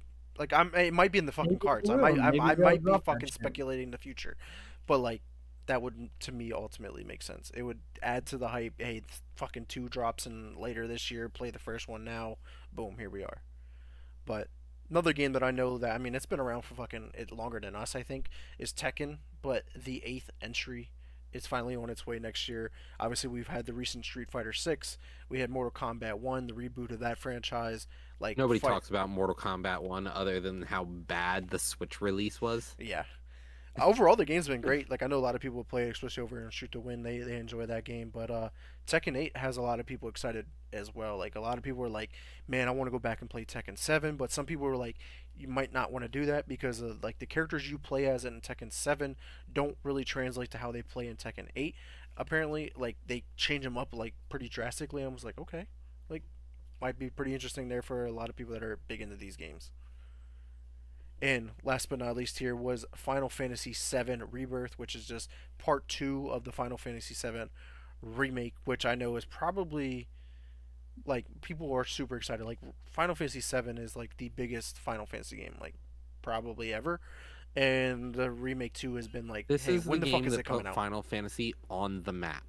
Yeah, literally outside of Asia. Like it brought it to the map, to the world, and here we are. So solid 6 games here. I mean, like knowing that GTA 6 trailer comes out in a couple of days here, like made me want to be like, maybe I should include GTA because it makes sense. And like some of the reports are But saying it may come out next year. GTA, it's not coming out for another 10 years, though. Yeah. It's just a trailer, just to get you hyped for 10 years. More Yeah, GTA 5. when we do this next year and GTA is about to drop in like February 2025, absolutely it can show up on that list. But But like, But we want to until at such least, time, have something feasible, right, tangible to right, look at. right. we want to acknowledge the ones that might come out pretty soon. Yeah. So without further ado, I don't think there are any other games that I think that could make this list, unless you guys have another game that you're excited for that I may not know about. Any? I don't, and if they did, if they did make the list, it still wouldn't have held a candle to the one that I had made a vote for, and I think ended up being our winner for the evening. Yeah. So Honestly, Hades 2 and Tekken 8 have nothing on the other four on the list. really, They're not even like in the same Hades, category to like me. Hades one was such a huge game. Like I know Hades two is going to be massive. Like when it was revealed last year, we were like, oh shit, we're getting Hades two. Like that shit's going to come out. Well, now I don't know who our winner is. Well, damn. Yeah. So you never know. But I do. So let's go ahead and reveal it up here. And yes, we do have Final Fantasy VII Rebirth as the most anticipated game from the Press Start Game Awards here. Um, Absolutely. so shout out to them on that one. I've haven't played Final Fantasy VII ever in my life. Haven't even played the remake of one or part one of it. So I mean, maybe the next trailer or something when this releases gets me more excited to give it a go. Or maybe I go play If you Ever Honestly, have a Crisis on the PlayStation. phone. this was a hands down for anybody who's played Final Fantasy VII. Um, when they first announced that it was getting remade, the world went crazy. The world of Final Fantasy friends, nerds, people who played the game just absolutely lost their shit. Hmm. And then once they realized that, hey, this is a part one, I mean, all it did was just create that need for the second one to come out. Yeah, and people were once like, they when the dropped, fuck is like, the trailer? Like, when is this they shit coming out? And then, like, the only good thing from PlayStation this year was that one of their state of plays were like, hey, part two's coming. Yeah, and Yeah. they were kicking down the doors. They were torch and pitchfork for this game, understandably. Yeah. So, any last thoughts on the most anticipated game before we go and move on to, I believe, the last category of the night? Not at all. Cool. So let's go ahead and talk about the game of the year. By far, probably the hardest year to hand this award out. Um, like I don't like it's been fucking nuts to be honest with you. We're almost similar to everybody else's game of the year was swap out here was we put in Starfield versus Resident Evil 4 because of our aforementioned we don't think that remakes or Yeah, remastered belong in the game of the year awards. Super Mario Wonder, I don't even think deserves to be on the list for Game of the Year. Yeah. It was cool, but like it just didn't feel like it deserved to be on a list with some of these other games that were there. Like, So now we're down to 4. Spider-Man 2 was busted as shit, still not playable. yeah, No one played it honestly, anyway. So now we're Spider-Man down to 2, 3. yeah, I got it. I got understand. So let's kick it off here with Alan Wake 2. I mean, like, I am beyond excited to play this game. It's just the timing just didn't work out for me to play this yet. I know a human line in here is already saying Alan Wake 2 is his game of the year. It's a lot of other people's game of the year, like, because this game has done well in every possible category. Like, this game has done basically perfection and it's just It's like okay, it's I can it's understand why taken all of the it best could win parts. Game of the Year, and then It's taken all the obviously, best parts of Alan Wake and yeah. pumped it up just a little bit. So It I'm really did. excited. I'm really excited, and apparently like all the tie-ins to all of Remedy's other games, I'm excited because I love Remedy games from Quantum Break to Control to Alan Wake. Like they've all been great games. Like super excited for Alan Wake 2. But next up, you guys are talking about Super Mario Bros. Wonder. Apparently, like this, I haven't played it. Roger, you said you played it. You don't think it belongs here, It's but not like, memorable. yeah.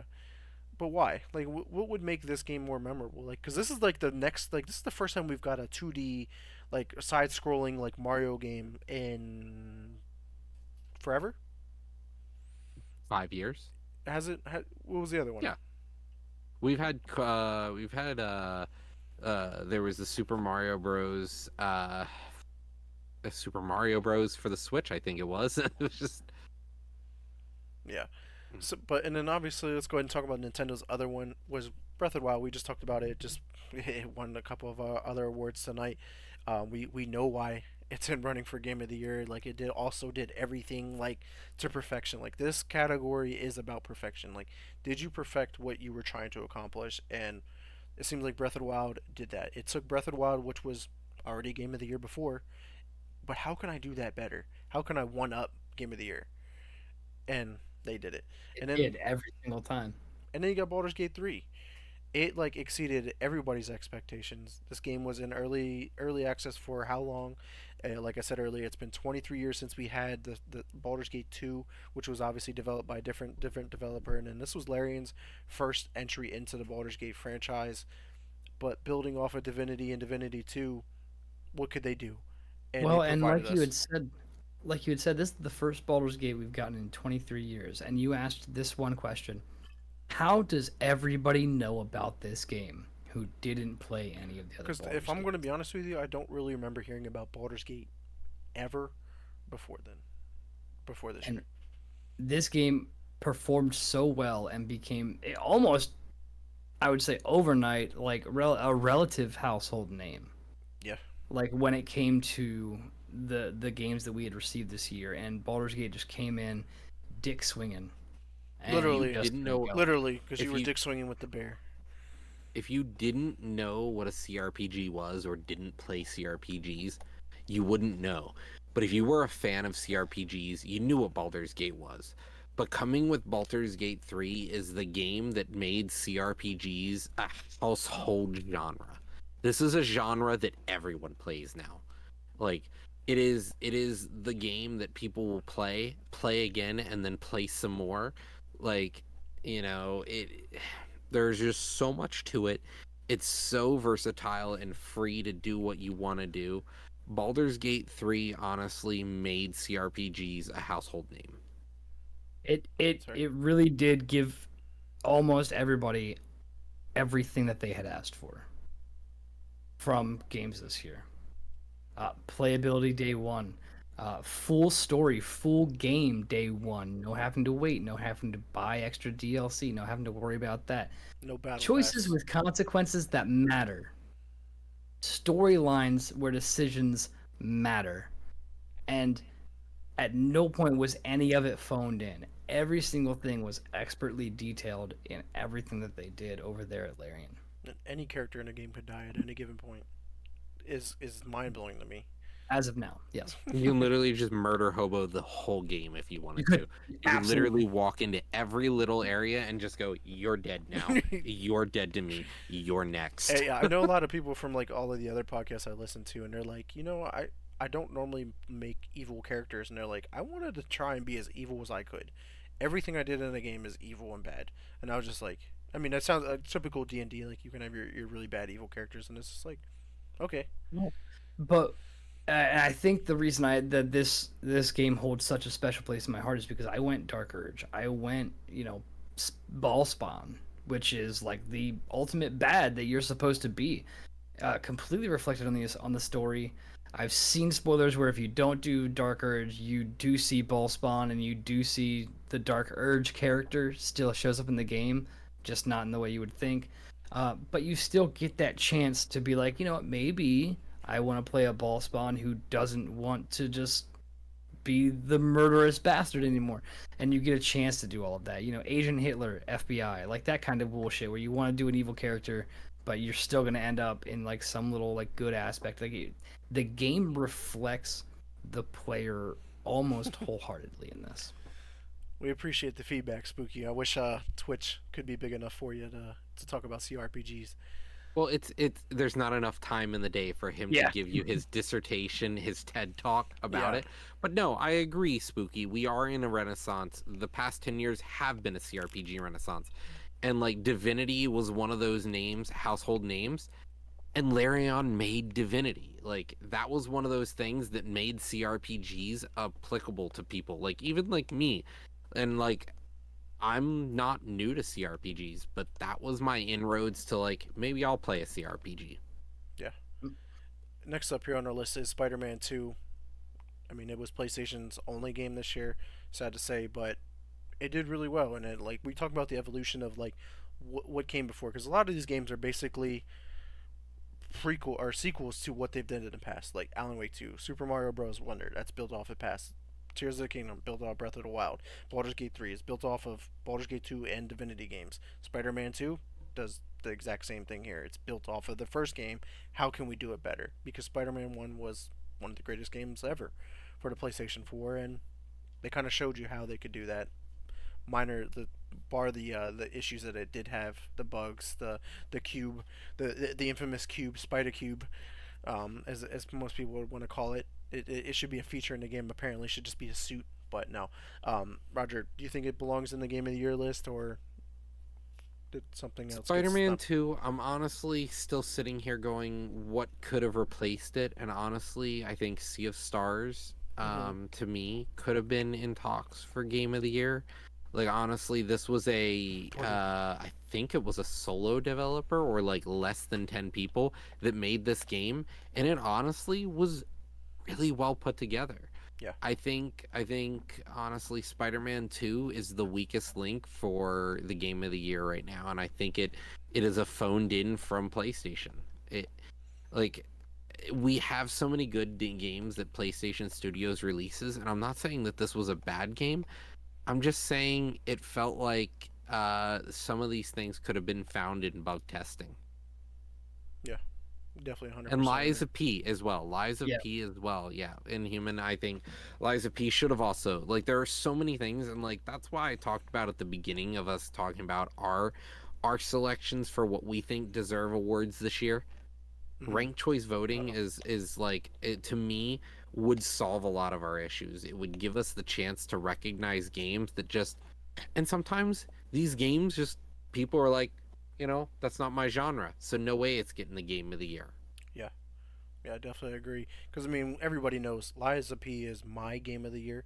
I mean, like, cause I mean, it's really a toss up between that and Jedi Survivor for me. Like, it's the hardest decision of my life is to pick from those two games, and neither one of them are on the list here for game of the year. That just shows you how crazy this year has truly been. Because the last game here on the list is Starfield, and this is a game that you were like, man, Spider-Man could be subbed out for Sea of Stars, and I feel like for a lot of people, Starfield could be easily swapped out Yeah, for a lot of other honestly, it games. just felt like Skyrim in space. It was the been there, done that. Oh, cool. Another glitch. Yeah. Honestly, you could have swapped either of those for Resident Evil 4 and I would have been fine. Don't do that. And like and Resident Evil, honestly, it was That such a was that good was just remake. that was It about was to say such a good remake. remake, but like It was. I don't want it to rob, a new iteration in a series or a new IP. Like, at the end of the day, Resident Evil 4 was good. It was a really good remake of a really good game, and I honestly, hands down, thought it was amazing. It was Yeah. one of my favorite games this year. But I, so was I'm gonna Liza play P. devil. So was No pun Tears. intended. No pun intended. I will play devil's advocate here, but Super Mario, Spider-Man, or Starfield. I mean, all if we're talking about just kind of doing a quick hot swap, Diablo, Yeah. just uh, gold certified before it even dropped. Fucking, I mean, not that it means too much anymore, but I mean that's still a mark that you want to hit. The initial playing, like, it still is massively played. Yeah. I do think we've we've overlooked it a lot The issue with during this Diablo show. was the fact that Not it for had the same. bad It had the reason, but Diablo had the Halo Infinite effect where the game was great, launched fucking phenomenal, great game. I beat it. What now? It didn't have that supporting content to keep you well, around and that's want why to they play. brought Ex, season one it and season two, that and was the they issue, and that's keep still not offering enough for updates, them. right? It's still not enough for that player So, base, and that's the Like issue. and yeah. the thing is, like, their biggest competitor does it better. Like, Diablo 4 has the fan following. It has the core concepts that Diablo is known for, but like, look at Path of Exile. Like, they do the seasons better. They always release some big new story, whereas Diablo sometimes is just like, here's the new modifiers. It's not like, here's what in the end game story you're gonna do this whole expansive, like, story mission. Right. It sounds like Path of Exile, like their seasons are like DLCs, like new DLCs, to where And seasons they're in free. Diablo are just like, here's a new game Here's a pass, modifier. here's It's a a new new battle season. Here's pass, the modifier. here's a new battle pass and lock of words. But then like Diablo has DLC plan, like they announced the first two Yeah, DLCs, but that's when the game's going to reinvigorate and get that fan base back. But in the meantime, it's going to be but up and down. like, it's meant to be a game as a service without a strong game as a service support. Yeah. And that was the same Like, issue, it's like I said, with Halo. Like Halo had the same issue, but now it's starting to get back on track with that service support for games of as a service. yeah, But now and that we know which three didn't win at all, Yeah, we completely broke these games now. now that we've completely undressed these games in front of our live studio audience. For sure. But if without further ado, I can go ahead and reveal our game of the year if there are no more So, snubs or comments so on. I actually don't know this one. I hope and I pray and I feel, but I actually don't know this one. Are we going to do call outs beforehand, or are we just going to go ahead and roll with it? Because if it's not the game I'm thinking, you Yeah. might just see a disconnected screen and choice words in the background. Nah, you'll be fine with the decision. It was definitely a tough one based off of our votes that we did cast earlier today, but nonetheless, the winner is Baldur's Gate 3, guys. I haven't played it. I voted for it just because of the impact it had on the gaming industry. Like seeing everything and listening to you guys break it down to me, it was enough for me to understand that this game was that game. Like this did everything and anything possibly correct. The fact that this game released in basically a playable, without any issue state is basically the difference between a lot of games this year. Star Wars Jedi Survivor missed this complete list because it was not playable. I guarantee you, if this not game, playable for everyone. right, For a lot. if this game would have released in the same state as Baldur's Gate 3, I guarantee you it would have been in the Game of the Year list. I Oh guarantee yeah, Been you. 100%. off, yeah. 100%, but that's when you start looking at the game of the year and you start looking at how close the competition is, you have to look at the whole package Yeah, front to back, and the front of Jedi Survivor was all fucked up 18 ways to Sunday. yeah, And not only that, it's with this year and every year to follow, you are going to have a window. Here's your window.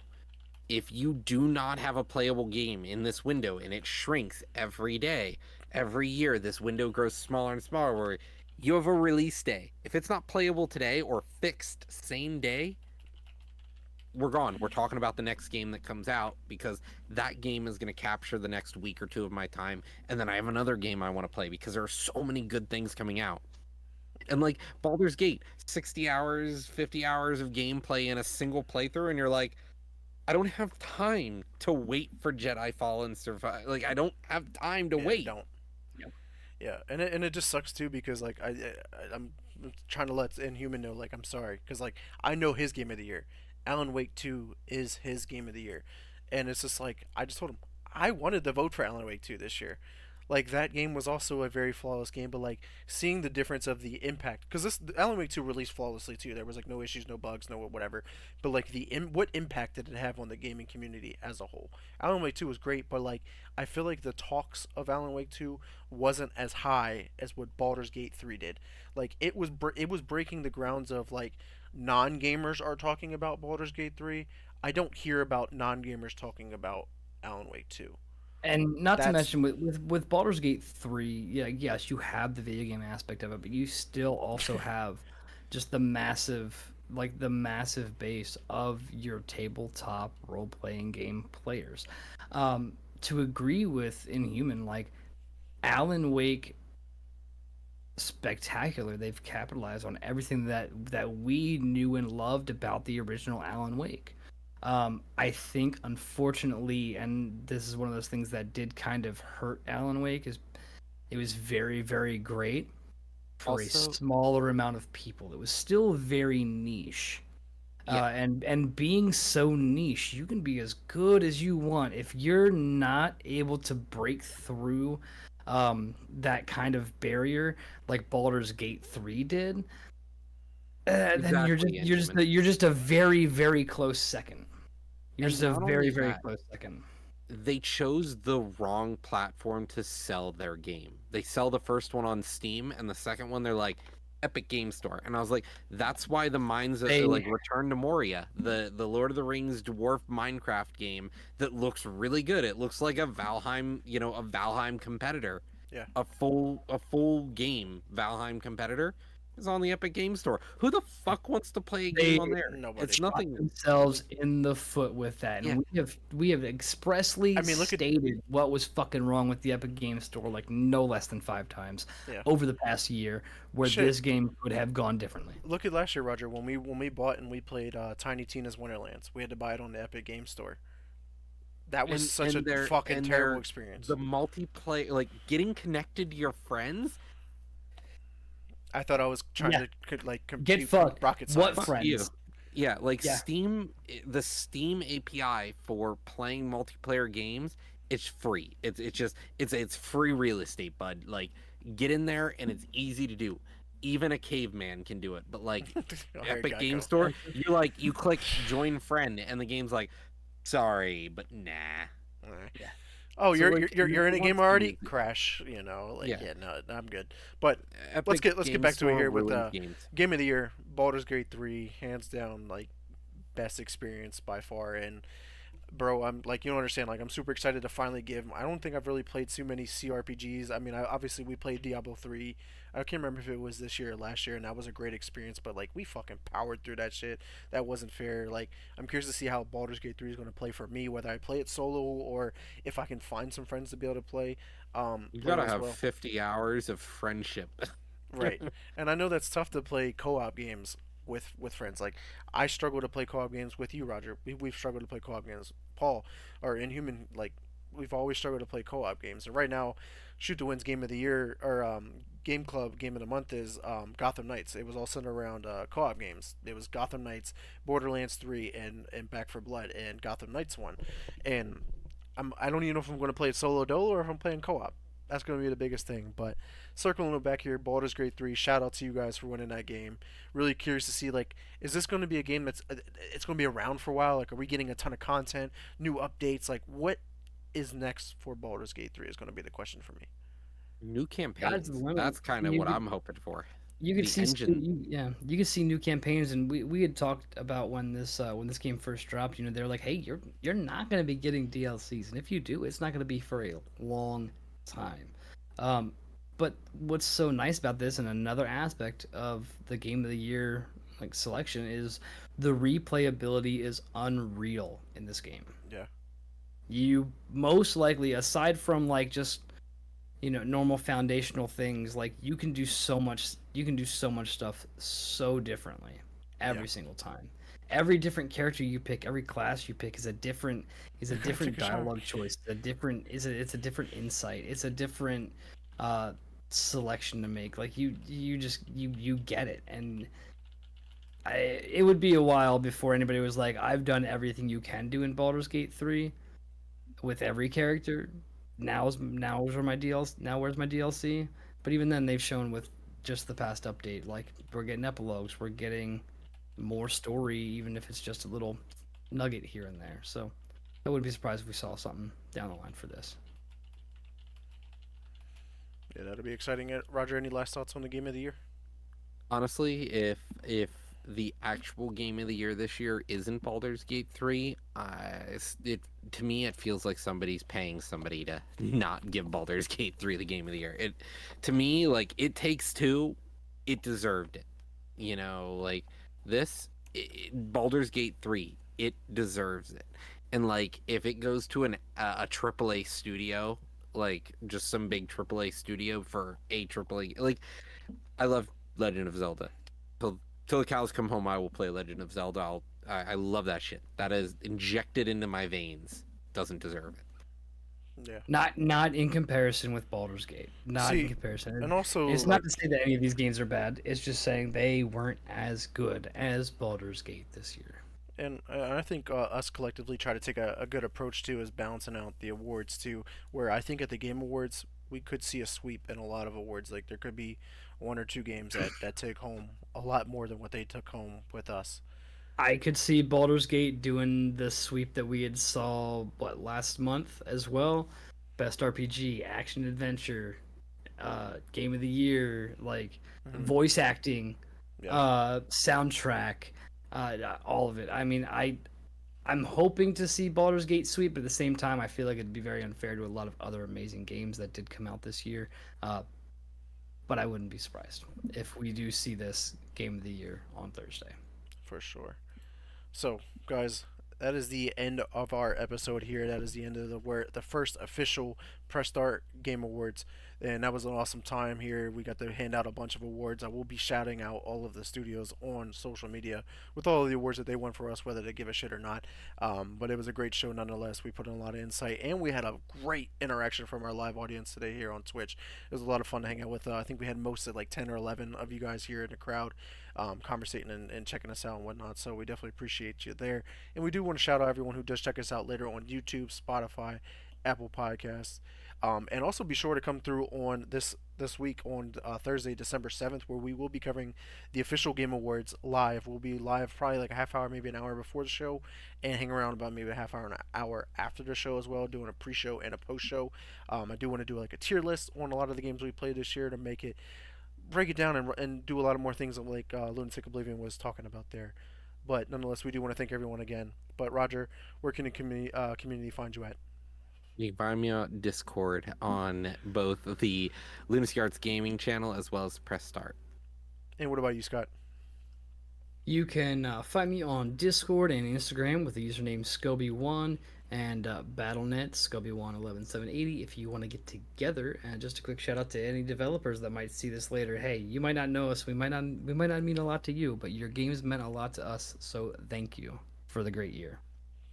That's an understatement because this is by far the greatest year I've been a part of for gaming, like the most in depth I have ever been. Because nonetheless, like this is in comparison to like apparently '07. '07 was a very, very massive and stacked year, kind of like this year. But that was at a time where it was nothing about it was Call of Duty and Halo to me. That is it. Didn't play nothing else. But everyone, you can find me over at Twitter at Mr. Never Chillin _ threads at Mr. Never Chillin. Xbox is X Never Space Chillin. If you want a game, party up, hit me up there. Facebook is Vic Brewrocker for any questions, concerns, or if you want to come on a show, hit me up there. And I stream over on my Twitch at twitch.tv / Mr. Never Chillin. Hopefully, I'll get back into the swing of things once I bring my daughter home from the hospital. Cannot wait to dive into a bunch of games because there is a lot to get through and play through. So we definitely want to appreciate everyone and thank everyone again. But until next time, peace.